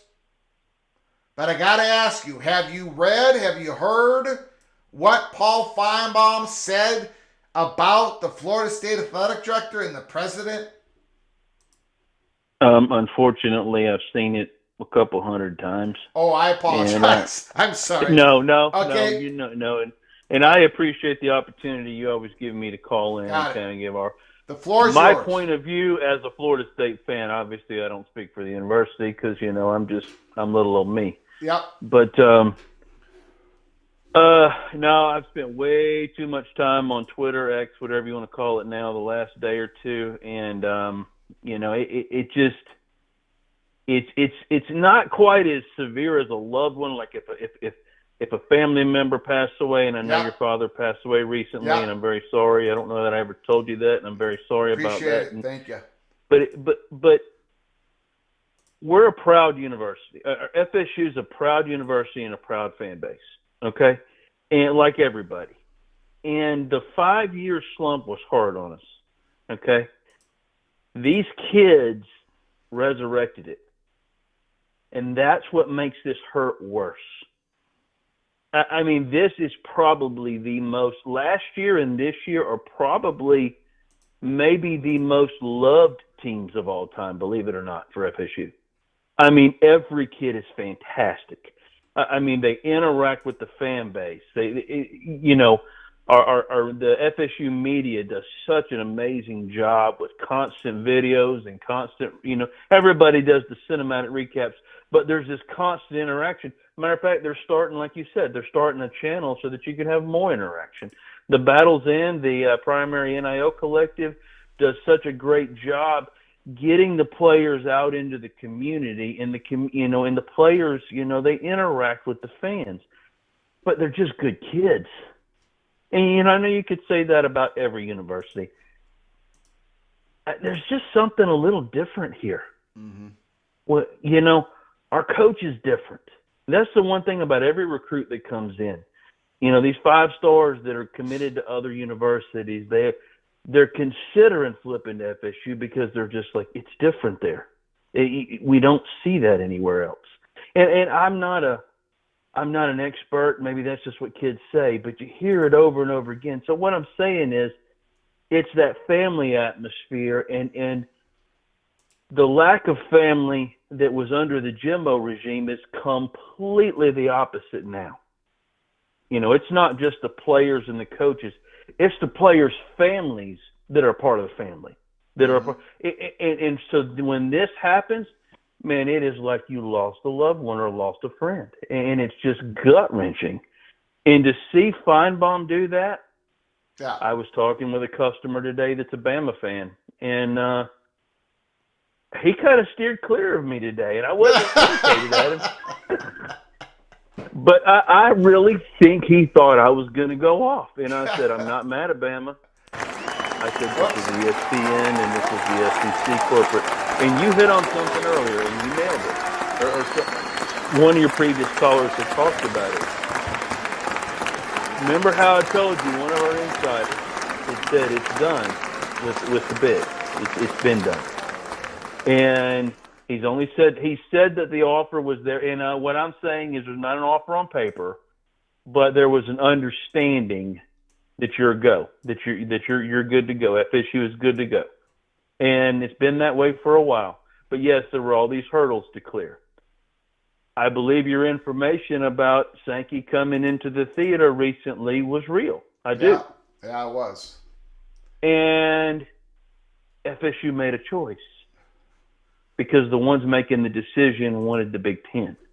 That's from what we understand. That's what's been kind of hinted to us. They didn't give us exact details. One of our insiders, he'll tell you when, hey, saw familiar faces in Chicago when I was up there on a business trip. Wink, wink, nod, nod. Of course, he doesn't do wink, wink, nod. But in other words, he'd throw little hints out there to people. And then he even talked about earlier this week, before all this happened, he's just like, news I got over Thanksgiving is FSU's good. It's good. It's done. It's going to be a little while before they roll it out. And that's before all this happened. And nothing's changed on that aspect, but he was bringing up, and the reason I believe him and I believe he's credible, he's not Regal. Regal is somebody else, and then Regal, no, he's been echoing a lot of similar things, but more from the media side, because I don't know his identity, but other people do, and they know he works in the media industry, so he's got connections up there, and he's been kind of feeding this to us for a couple of years about what's going on behind the scenes. Anyway, but one of the things that I feared from this is happening is now some of our high-end recruits are calling coaches, wanting to know, do they have anything to worry about? Yeah. They haven't bailed on their commitments, but now they're starting to question a few things. Mm-hmm. We knew FSU has gotten so much criticism over the last year that they acted too brashly. Well, why do people think they did? Because they knew this day was coming. They just didn't realize that it was going to happen like this. Yeah. They thought it might happen a year or two down the road. But today? And, yeah, like you say, I believe, the SEC did come into the theater and there were conversations. And now that I do believe FSU made the choice, and I think some of that rumor going around that the SEC wanted them to come in at a partial share for a period of time, sounds like that was pretty legit, or at least it had legs, and FSU wasn't going to take it. So now you have the scenario where the SEC looks like they may get kicked out of the playoff, and the SEC is looking at ESPN. Are you really going to let somebody that's going to leave and not be a member of your broadcast, partnership do this to us? And they pulled rank is what they did. Mm-hmm. And I mean, I don't know how else to, and that's a lot of assumptions, but I mean, what, doesn't it look like that to you? Yeah. I mean, yeah. It just looks like they said, we are not going to get left out of the playoff regardless. Yeah. And what do you care? FSU's leaving anyway, most likely. And I've had people say, well, Greg, okay, so there was a miscarriage of justice, but you know what, Greg? Starting next year, this won't happen. Well, my answer back to you is, or to the people who have been saying this to me is, look, next year, the top 5 ranked conference champions get an automatic berth. The 4 top ranked conference champions are going to get a first round bye. Okay, so most likely for most years, the 4 autonomy conference champions are going to be seeded 1, 2, 3, and 4, no matter what they're ranked in the college playoff committee. Okay? So you're going to have your top 4 be 1, 2, 3, 4. That problem solved. However, the at-large bids, 5, 6, 7, 8, 9, 10, 11, and you're probably going to have the G5 conference, top-rated G5 conference champion, most likely going to be slotted in the 12th spot, sometimes 11, sometimes 10. I understand that. But 5 through 11 are going to be at-large spots. And they're going to be slotted in according to the playoff committee's rankings. 5, 6, 7, 8. 5, 6, 7, 8 are going to have their first round bye at home on campus if they want it on campus. If they don't, they get to choose a stadium, maybe a dome stadium close to them, whatever. But they're going to have home field advantage. 5, 6, 7, and 8 at-large teams. 9, 10, 11, those 3 at-large teams are not going to be, they're going to be on the road. If you're going to have the same type of decision-making of the playoff committee in those at-large slots that we just saw in this 4-team invitational 2023 debacle, we're going to have the same issues. We're going to have the same issues. In 11, a second place ACC team that finishes 10-2, how much of an opportunity are they going to have to get the 5, 6, 7, 8 spot against a 9-3, 8-4 SEC team? They're right? not. Right? Very little. Yeah. Very little. And that's going to rear its ugly head. The ACC has been demoted by their own media company that owns the ACC network that distributes the Tier 1, Tier 2 content. That is what happened. And Florida State knows it. Clemson knows it. North Carolina knows it. The athletic department knows it. So when Paul Feinbaum says the fake outrage, not only did Florida State just lose a few $1 million on this decision alone and the opportunity to win a national championship and everything that comes along with it, brand value, money, student athletes signing, more students going to the university. That's what happens when you get to a college football playoff. More students want to go to your university. All that encumbers. More of this is going to happen. Therefore, Florida State, as you've been saying, JD, are going to do all they can. All they can now, especially now, to get into the Big Ten. JD, I'll let you have the last word.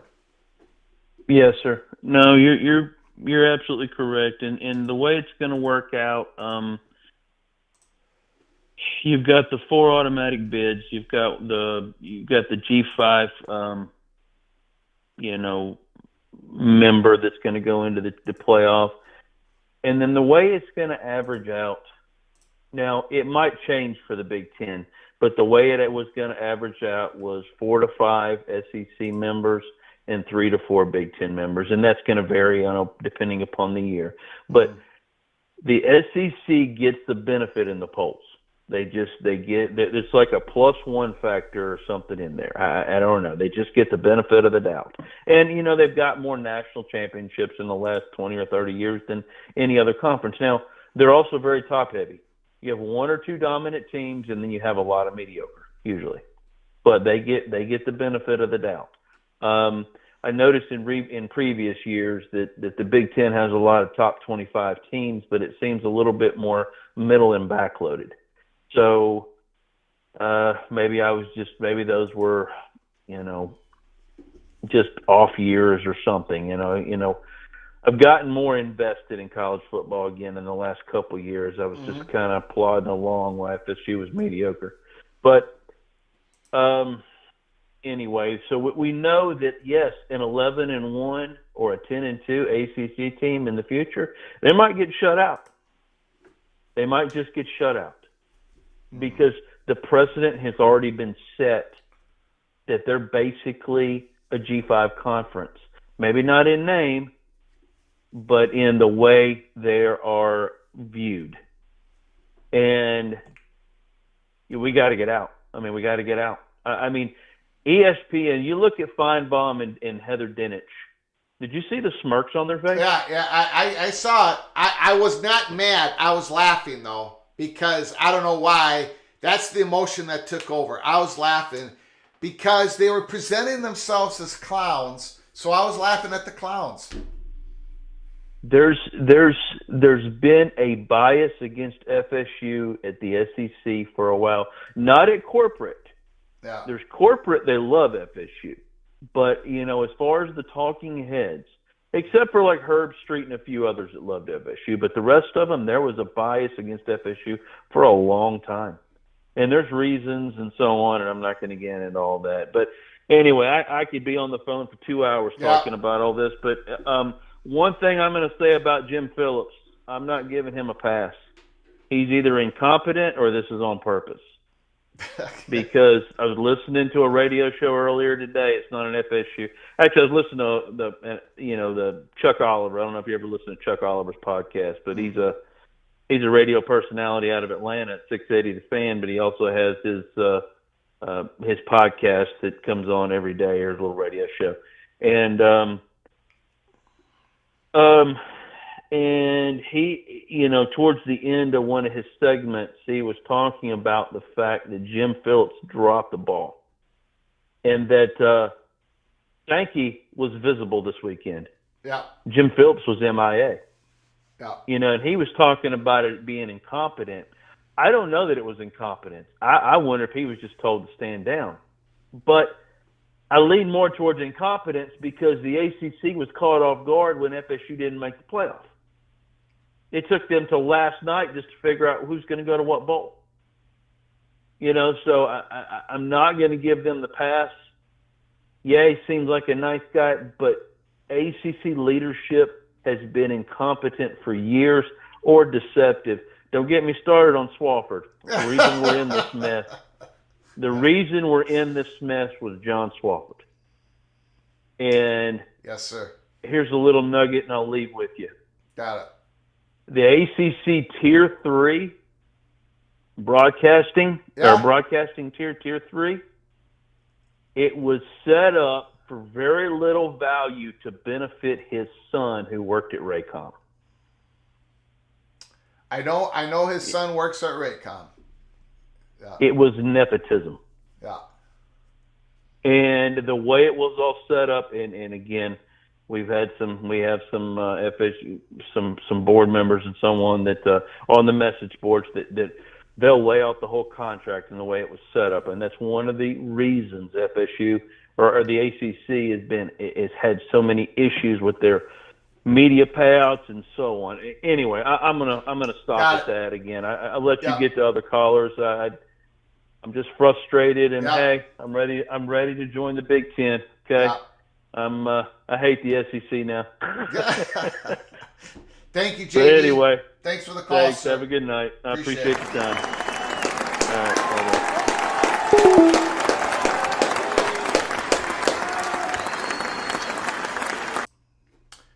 Great call by JD PATC, Mr. Seminole. David M. So this has nothing to do with FSU losing their 2 quarterbacks and bring their anemic offense to the playoffs. Well, sure, that's part of it. But that should be like the 5th or 6th tiebreaker down the road on how healthy your team is. It shouldn't be, let's jump Alabama over Florida State. What about Alabama's anemic offense against Auburn? 4th and 31 miracle to beat Auburn. Auburn, the team that just lost to New Mexico State the week before. New Mexico State, who got beat by Liberty. New Mexico State in Conference USA. Alabama's anemic offense needed a 4th and 31 miracle to beat Auburn. What about Alabama's anemic offense to beat South Florida? What about Alabama's anemic offense to beat Arkansas by 3? No offense to Jamie, the Mrs. Razorback in the chat room. What about that? And they had their starting quarterback. It just doesn't fly with me. None of this flies with me. And most of college football fans. And it's not even like, it's not just the ACC fans. It's Pac-12 fans, Big Ten fans. It's most fans are seeing what this is. They jumped out of their lane. The committee jumped out of their lane. All these other years they talk about taking the best teams, but they always end up with the ones that deserve it the most. More or less. We can debate a few of the years. But this was a little different. And it's out there. You can see it. I'm not making this up. Go out on X. You can find this. Kirk Herbstreit himself was talking about a 12-1 Alabama, a 12-1 Texas, being into the college football playoffs with an undefeated Washington or an undefeated Washington and an undefeated Big Ten representative. It turned out to be Michigan. He said this before. He circled Alabama and Texas, 1 loss, jumping over Florida State. He said this before Jordan Travis got injured. He said it before Florida State played FCS North Alabama. It's on tape. It's on tape. It's on tape. I'm not making it up.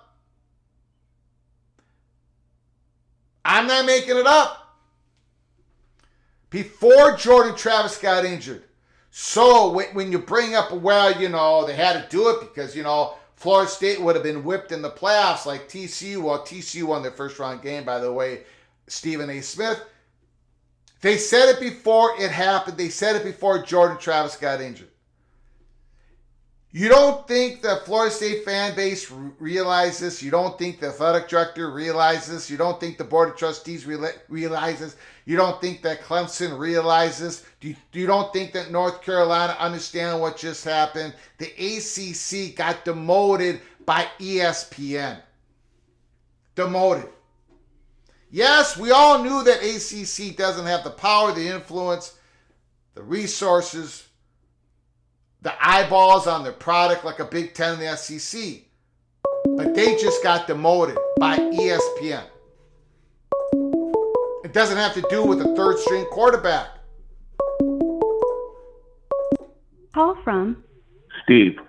Steve, Mr. Bearcat, the floor is yours, sir. How you doing tonight, Greg? I'm doing okay. I'm trying to calm down.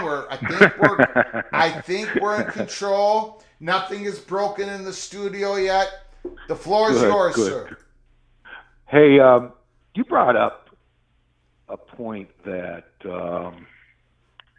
I've been harping on since the BCS era about the debacle right now and the debacle that can come with the 4 large teams or the, whatever, come the 12-team playoff where you have that human element in it.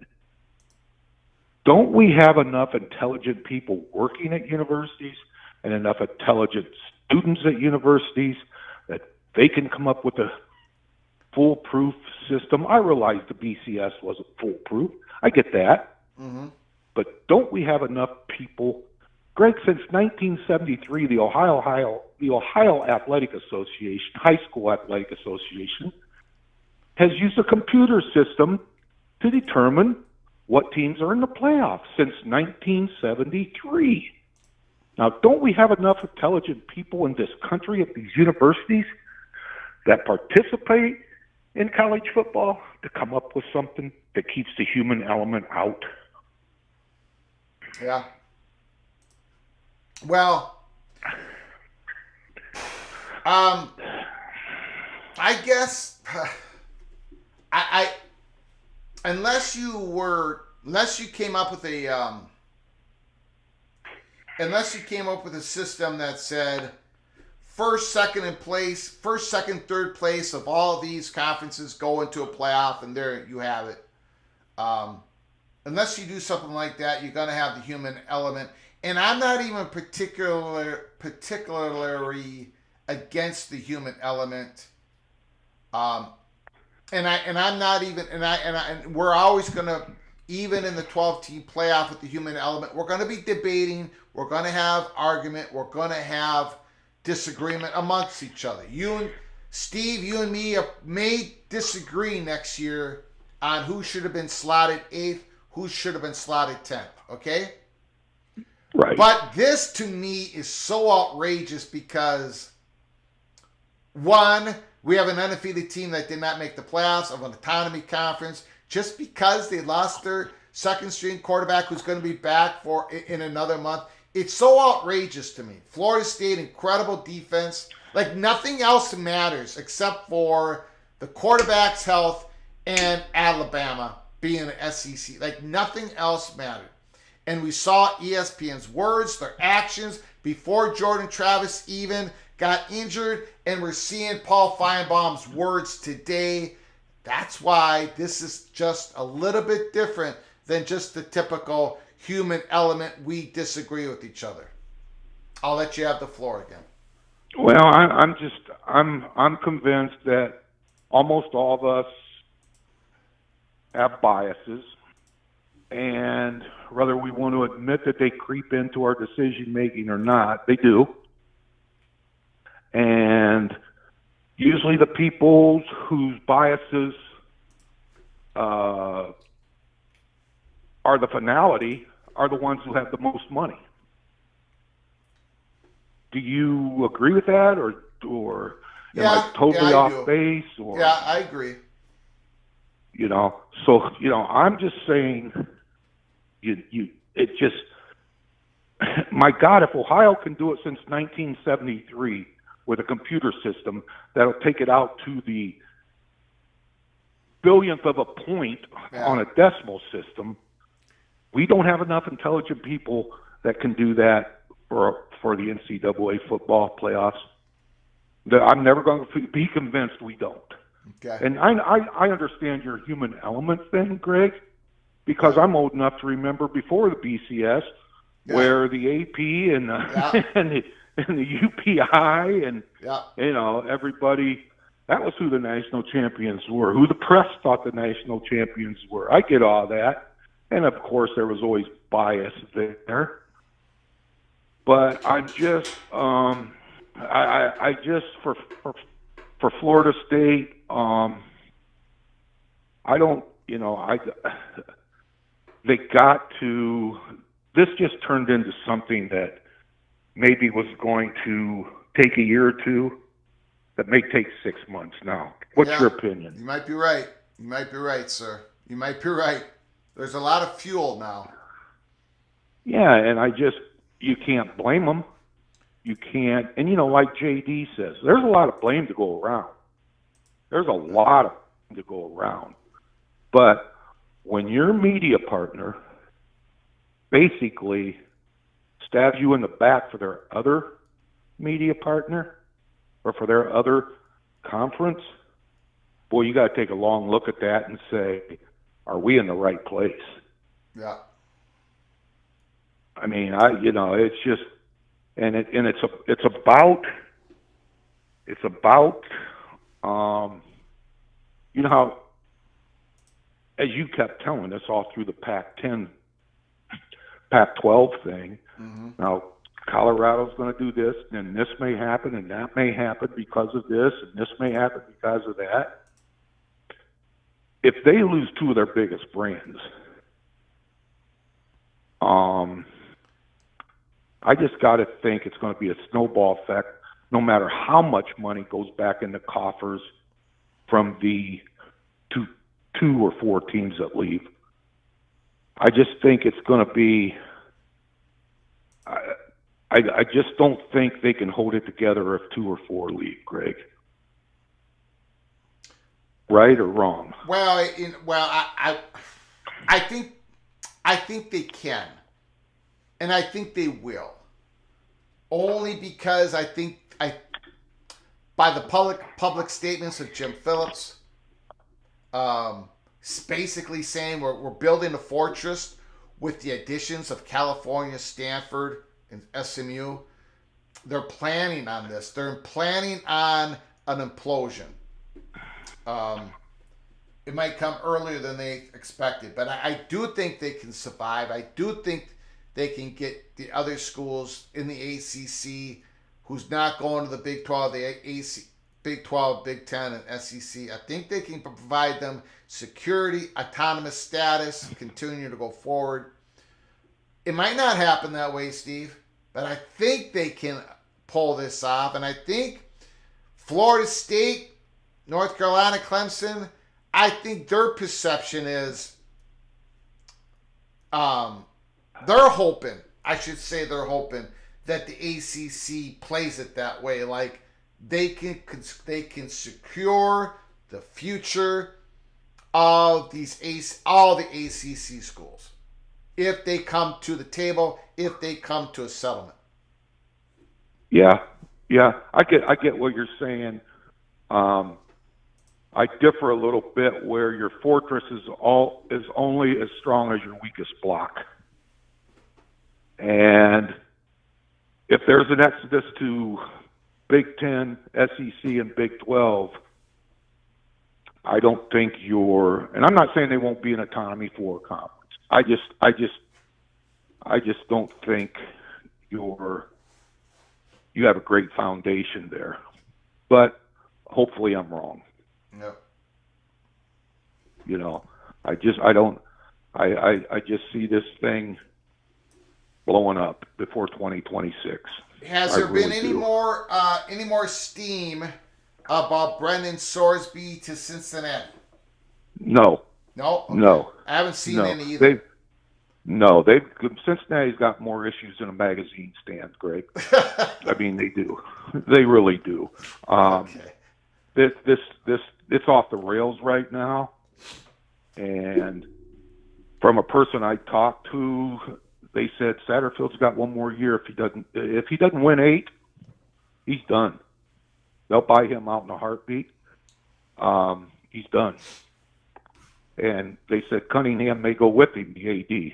And this is from a person that's pretty close to the pulse of what's happening at Cincinnati. Yeah. But yeah, Satterfield's got to. The NIL isn't. The NIL isn't outstanding, but it's not bad either. Okay, they got some money.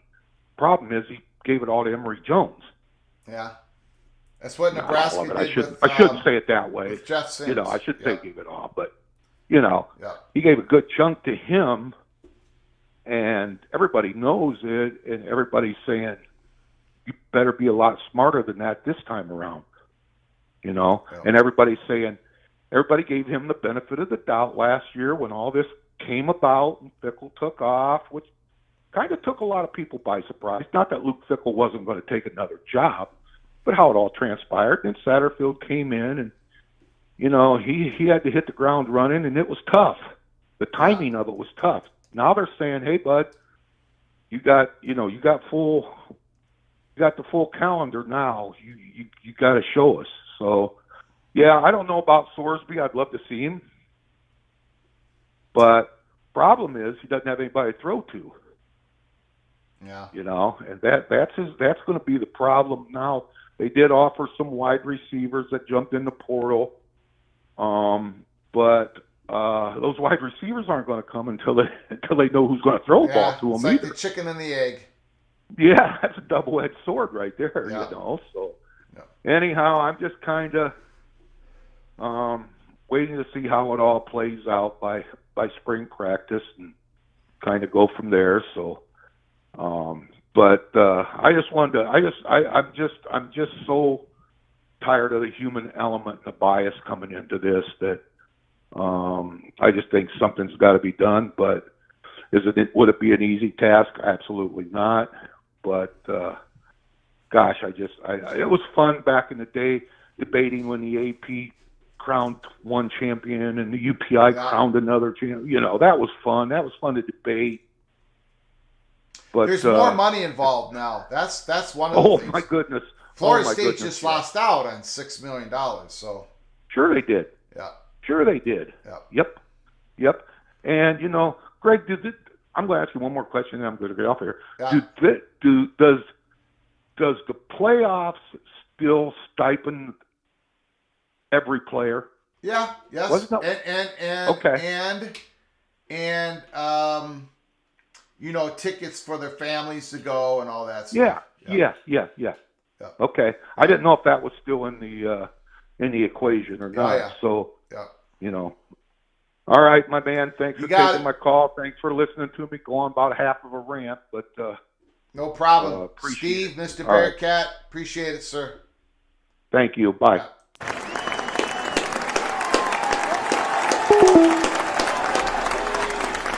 Great call by Mr. Bearcat. Ryan Willie, thank you so much for your super chat. Thank you so much for your continued generosity. We'll get your comment in a second.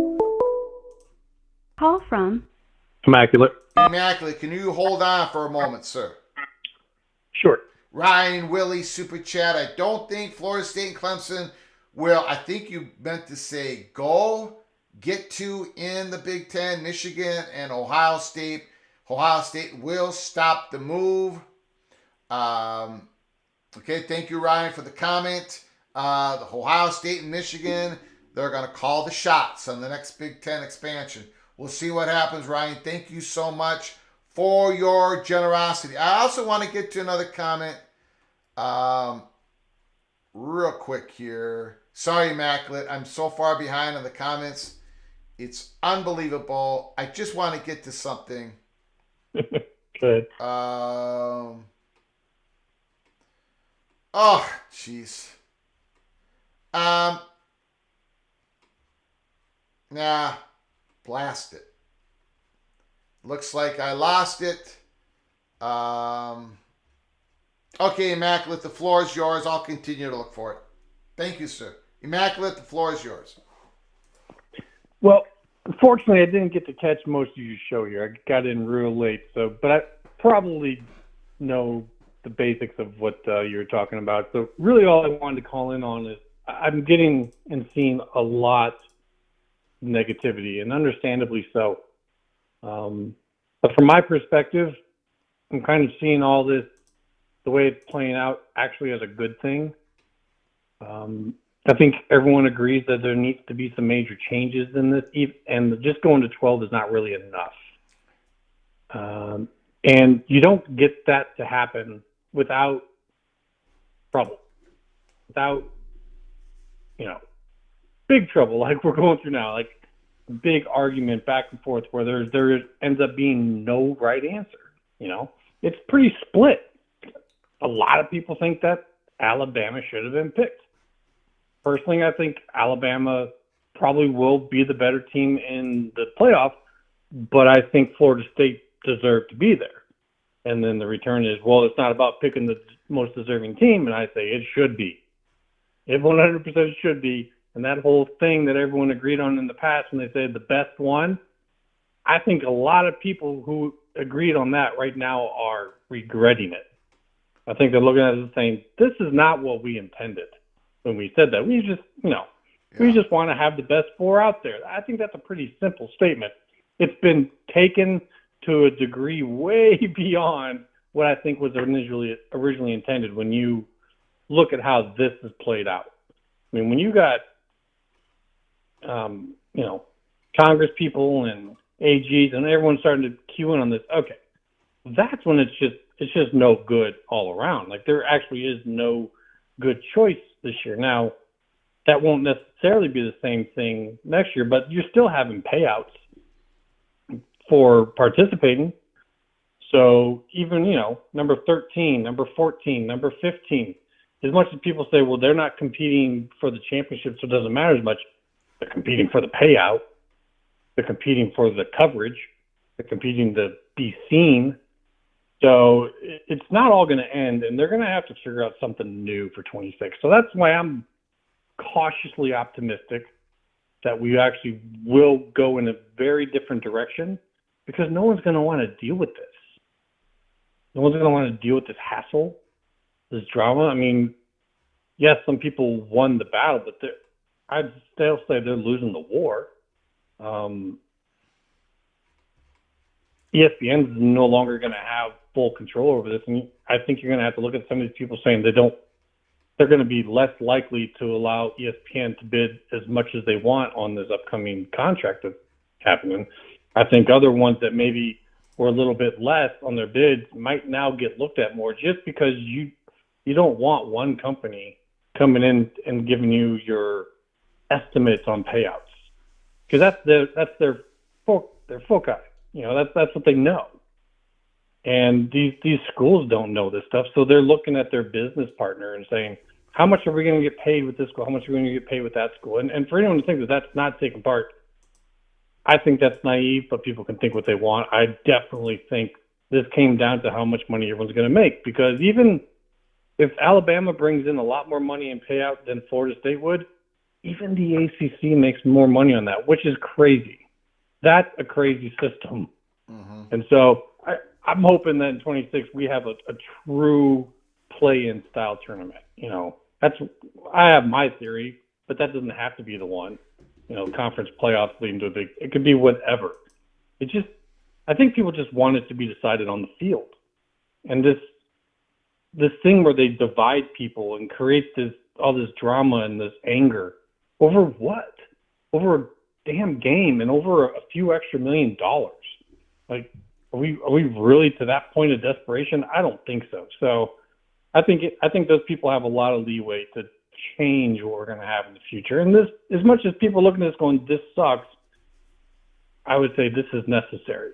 I don't know how you feel about that, and just trying to bring like a little bit of a ray of sunshine to folks, thinking that, a couple things. One is, I think we, or most of the college football community, at least myself, would have been, we still would have disagreed with the decision. But again, this sort of has, for me, a different edge to it, because look how ESPN acted. There was some, the Booger Farland and a couple others who said, this is a bad decision. Most of them thought it was a good decision. Mike Greeny came on today and said he thought it was a bad decision. But most of the ESPN talking heads who cover college football, is not just that they agreed with it, is how they portrayed the people who disagree. I mean, it was, and I've shown it. I don't know if you've seen it, but Paul Feinbaum, the way he went after Florida State's athletic director and president. Have you seen that? He said, and I state, this is Paul Feinbaum, they did get it right. And can we all just stop with the fake outrage from Florida State's athletic director and president? Feinbaum said on ESPN's Get Up. I mean, that's outrageous. I mean, this just happened. This decision just happened, and Paul Feinbaum is telling, he says, I get the coach, I get the players. This is Feinbaum. But the rest of the people just need to shut up already. That is, now my red flags are just waving, because ESPN, not only are they, most of them, saying, yeah, of course it's the right decision. Of course. Now they're going after people. The athletic director and the president of the university that just lost out on millions, they have a really good argument why their team should have got in there. They're telling them to shut up already. That's what makes this different for me. Really, it does. And plus the fact that Florida State went undefeated first.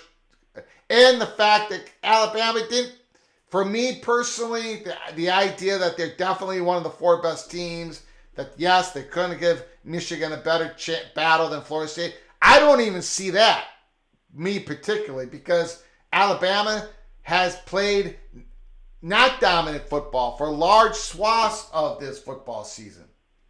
Oh, yeah. Number 2, Immaculate. Yeah. As tradition, during your phone call, we have breaking news. Breaking news. What you got? During Mr. Hawkeye, Immaculate, one of his phone call. Once again, let me see. I don't know what I'm doing here. Okay, here we go. Putting up on the screen. Mike Vorel, the Washington Huskies beat writer. Breaking news. The 4 Heisman finalists are Washington's quarterback Michael Penix Jr., LSU's quarterback Jaden Daniels, Oregon's quarterback Bo Nix, and Ohio State Buckeyes wide receiver Marvin Harrison Jr. No surprise there, but now it's official. Do you have any comment on that, Immaculate? And I'm going to give you back the floor. You know, I've stated my piece on this and who I think I like the best. I like Penix the best. In terms of just as a pure quarterback, I think Bo Nix didn't really help himself.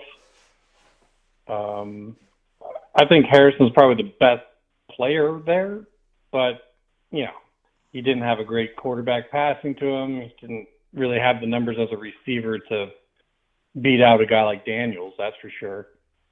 I didn't care before, though, if Daniels got it. But now, after this whole situation, I think it would be it would kind of add to the bad taste of Daniels on that. Yeah.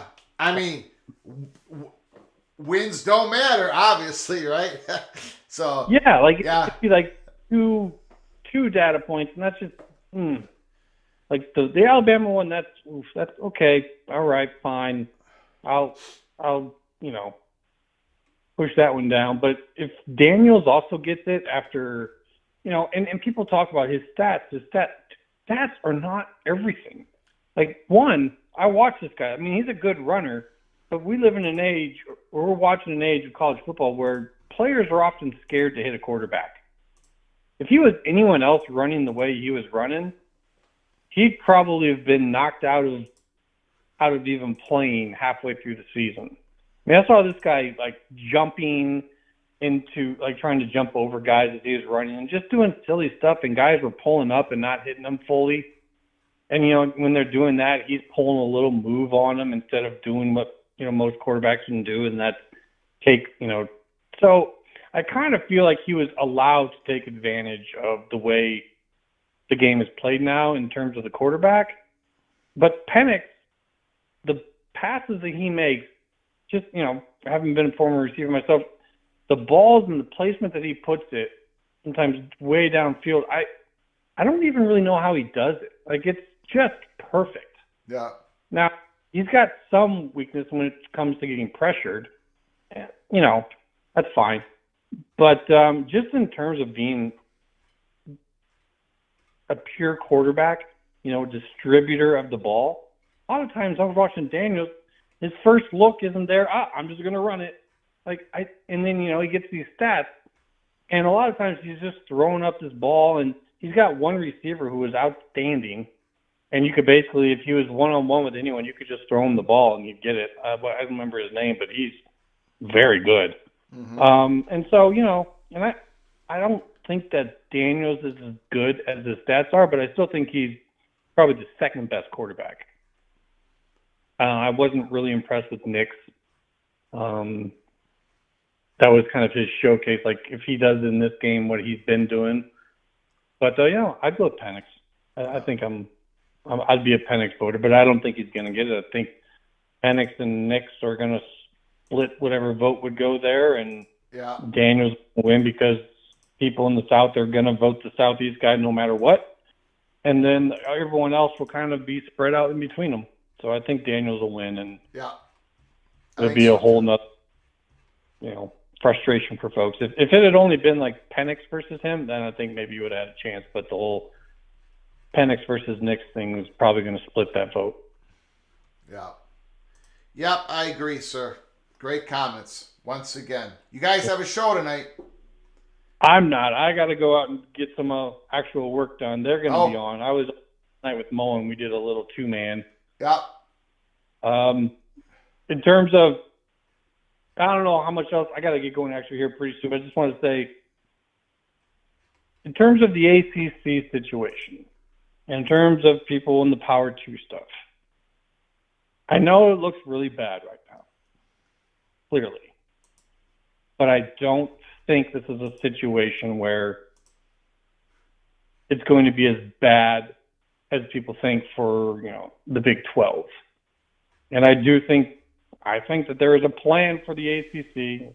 I've shared it with you. I'm not going to go into it now because we're not at a point where that is good to present. But I think that this is going to be better in the end than people think. And so it looks bad now, but if I could tell folks, just hold on. Just ride through the storm, and let's see where we are at the end. Yeah. But anyway, and looking forward to what happens, and you have a good night. You got it. Thank you, Immaculate. Mr. Hot Guy. Appreciate the phone call.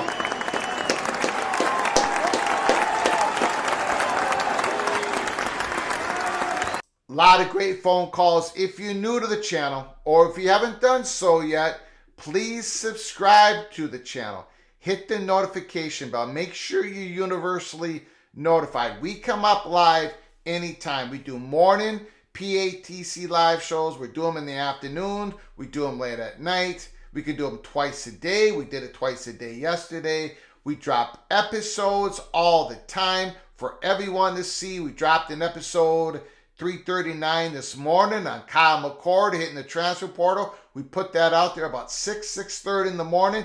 Get yourself notified. Get yourself subscribed to the channel. We talk about everything national, everything in college football. Also, we provide extra content, even extra content to those early peak members where we drop the information, a little bit of intel before anybody else sees it. You see it with an early peak membership. It's just one level, $5.99 a month, early peak membership. Check it out. Hit the join button if you're interested. We just started providing this 2 weeks ago, and we have a whole lot of members, and I thank them so very much. People are enjoying it, just getting a little bit of information. The stuff we talked about in the live show this afternoon, we touched it on the early peak episode this morning. Cloak and Dagger.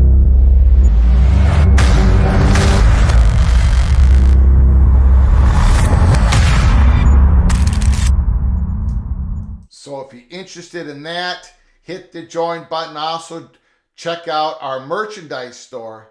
There's a link provided in the description. We have Cloak and Dagger mugs. We have beautiful truck hats. We have t-shirts. A lot of people getting the mugs, enjoying that with their coffee, tea, soft drinks. So we thank you all for that. We're going to open up the phone lines once again here. The phone lines are now open. 763-260-1333. We got time for a couple more calls if people call in here pretty quick.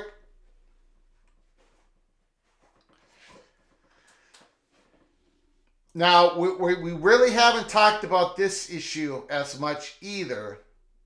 We should have. There's just so much going on. Chris Vanini and other people have talked, the Athletic and other people have talked with AAC Commissioner Mike Oresco. He's especially furious over the G5 spot because undefeated AAC teams were always knocked on of their strength of schedule.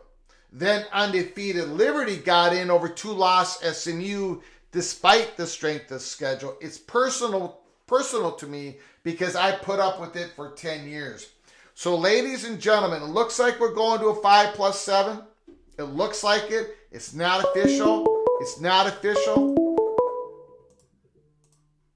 Call from Jamie Thornton. Jamie, can you just hold on 1 second? Hello? Are Hey, you Greg, there? it's Jamie. Yeah, Jamie, can you hold 1 second? Oh, sure, no problem. I just want to finish my thought here. So in regards to the AAC, Mike Oresco, as you all know, as we head towards what it looks like to be a 5+7 playoff, with 5 automatic berths, 5 top conference rated champions. So one of those 5 are going to be G5, obviously. We've been talking about who should have got in, Florida State or Alabama. Well, look, there's going to be a lot of heat, a lot of dispute, a lot of pressure on the committee on how they decide, who is going to be the top-ranked G5 conference. So because that team's going to get an automatic berth, let's imagine it was a 12-team playoff this time. Liberty versus SMU. Liberty 13-0, SMU 11-2, but SMU's strength of schedule was so much greater. If starting next year in the 12-team playoff, if the committee starts favoring the G5 school that is playing the tougher SOS, strength of schedule, if they start favoring them over the better record, I believe that's going to initiate a tremendous realignment wave in the G5 conferences, where we're going to get Frankenstein conferences, where these G5 schools, the top ones, want to make sure they're playing with the top 5 schools of the other conferences. They make sure that they get the representative, their conference champion gets into the tournament. We'll go over all that again. Jamie, thank you for your patience. The floor is yours. Yeah, no problem, Greg. In fact, you really just touched on what I wanted to talk about, because at first I was sitting here thinking, when all this went down, there's so much going on behind the scenes here, and I just couldn't even imagine the faces and the thought of the ACC school presidents, ADs, watching what went down, and all this narrative of, well, next year it's going to be okay because there's going to be a 12-team playoff. No, not at all. I mean, unless you're the conference champion, and that's saying a lot, there's no way to prove it. If you're in the ACC and you're Virginia Tech, Miami, and let's say you finish second and you have a 9-2 season, or a 9-3, 10-2, I'm telling you, I really feel like you're going to get left out. And I feel like that we're seeing the same thing here, even on the G5 level. There's only going to be one of those guaranteed, and there's so much money involved in all this that's going on now. Say goodbye to college football as we knew it. College athletics. It's too big. I mean, even now it's the second behind the NFL. College football is generating the second most amount of money. Yes. So, it's gotten too big, and I hate it. I hate it for the college kids, the traditions, all that. And these guys at ESPN are just so smug. The looks on their faces. I mean, I watched Booger McFarland, who he's one of the few guys I really like so much at ESPN. And when he tried to make his point, they just tried to make him act like he was stupid. Like it was, like, what are you, like you're picking something out, something like this so crazy right now. Like, how can you not understand this? And I hate it. I hate it, but I really feel like now this is going to just speed things up, and now you're going to see all those Magnificent Seven schools try to leave. Yeah. Everyone's going to be desperate to try to. There's just too much money involved in it. Yes, and you're correct. I don't know where the final thing ends up. I think Notre Dame, I mentioned that. That's very interesting that NBC re-upped with them until 2029, the same year that the Big Ten media deal is up again. And that's going to be something to watch out for, because if by 2029, and I think it will, I think those 7 schools most of them will end up will be heading to either the Big Ten or the SEC by then. Yeah. And if it gets to the point where they force Notre Dame, where they don't have a choice, that's what's going to happen. They're going to end up in the Big Ten. Now, I don't know, and I'd love to hear your thoughts on this, Greg. If we're looking at a 10-game schedule max, right, for the SEC and Big Ten, and I don't know how you go past 20. I just don't know how you go past 20 and make it work. Maybe you can, maybe you can't, but it's a big challenge. These athletic directors, these presidents, but especially the ADs of these universities, let's just take, for example, the Big Ten, the SEC, they do not want divisions. They don't even want the 4 teams, like the 4 pods of 5, the 4 divisions of 5 teams. They don't want that.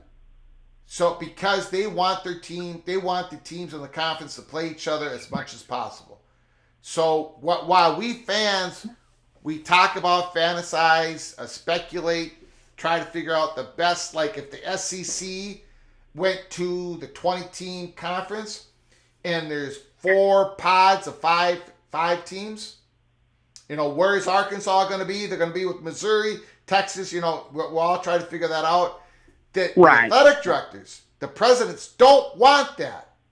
But, as you say, Jamie, how do you get above 20? Or how do you get to 20? I just don't see how you get past 20 and do it. I just don't see how you make it work at that point. I really don't. And if that's the case, if they stop at 20, or maybe say the Big Ten tries to do an odd schedule with 21 with Notre Dame if they get them. I mean, how many? That's the question. I mean, right now the Big Ten is at 18, the SEC is at 16. UNC is so much the ones to watch right now. I just really that could go either way from what I've seen. I mean, and from what I've heard. Yeah. And how that goes is going to decide the fate of schools like Miami, maybe a Virginia Tech. But I think some of these schools are going to get left out still. I think the Georgia Techs and the NC State possibly they're going to have to look at maybe possibly the big. Are they going to go to try to do the Big 12? Or are they going to try to stay in an ACC where maybe they go out and get Oregon State and Washington State? Yeah. Maybe some more like UCF, USF, something like that. Yeah. But I mean, where it's headed, I just hate it. And right now, I know the rage. I've watched several of the podcasts today with FSU. I know we had the FSU guy on earlier. And they're all saying the same thing about Jim Phillips. I mean, they are just – you saw Sankey immediately go to work. I mean, he just immediately went to work when this scenario was looking like it was going to happen, and we saw what happened. And it just proves where the power is. And unfortunately, what did Phillips do? Nothing, and they're mad about it. I mean, they just want out, period. Yes. So, I think this ACC stuff's going to get moved sooner. But you've got a great show. I'm going to get off of here, Greg. It's just I hate to see it end up this way, Yeah. I really, really do. Great call, Jamie. Yeah. Please call again. You take care, Greg. Thank you so very, very much. Excellent call. Razorback representative in the PATC. Jamie, thank you so very much. Great call. Great call. We go from Razorback to Gopher. Tough Tony. Notre Dame, Clemson, FSU to the Big Ten. Wisconsin gets kicked out. Wisconsin gets kicked out. Oh, my God. Oh, my God. Tough Tony. Does my idea gain any traction? I wish it would, Tony. I wish it would. But we can't kick Wisconsin out until we get the axe back. So, gotta let that idea, we can't have that happen now. Obviously, Tony's joking. Wisconsin and Minnesota, unfortunately, will be together forever. Badgers, Gophers. We're going to close up this live chat. I want to thank all the wonderful donations. The support we're getting from the PATC community is unbelievable. Thank you so very much. Because of your support, we've been able to grow this channel, provide extra content in the early peak with the early peak memberships. We're providing more live shows, episodes, everything. I want to thank you all for the great comments, the incredible phone calls. There's nobody that can match our phone calls. There's nobody that can match the PATC community. The passion, the love of college football, the intelligence, the honesty of college football. Thank you, PATC community. Thanks to everybody. And of course, thank you to Mireya Hernandez Garcia Flugar, the moderator, the one who rules with an iron fist. She let us have a long show this afternoon. Thank you, honey. I appreciate it. Thank you all for coming in. We are going to continue to follow every single story in college football. Portal. We went through how many different news items in the portal? I think 20 different ones in the monologue. If you missed it, go back to the start of the show. We hit about 20 different portal news items here at Peek Around the Corner to start this show. A lot of things going on, and we're going to cover it all. We're going to do the best we can here at Peek Around the Corner. Update at the Holy Smokes Theater. Things are bubbling. Things are percolating. Things are getting hot. So, before you leave, make sure, if you haven't done so, make sure you subscribe to the channel. Get yourself notified, because we could pop up at any time. We could pop up at 10 o'clock tonight.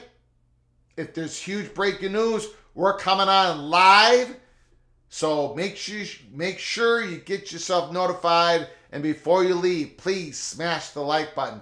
Or if you don't like the content, hit the thumbs down button and let us know in the comment section or on Twitter at Flug Empire. Let us know how we can better serve you with better college football content. Until next time.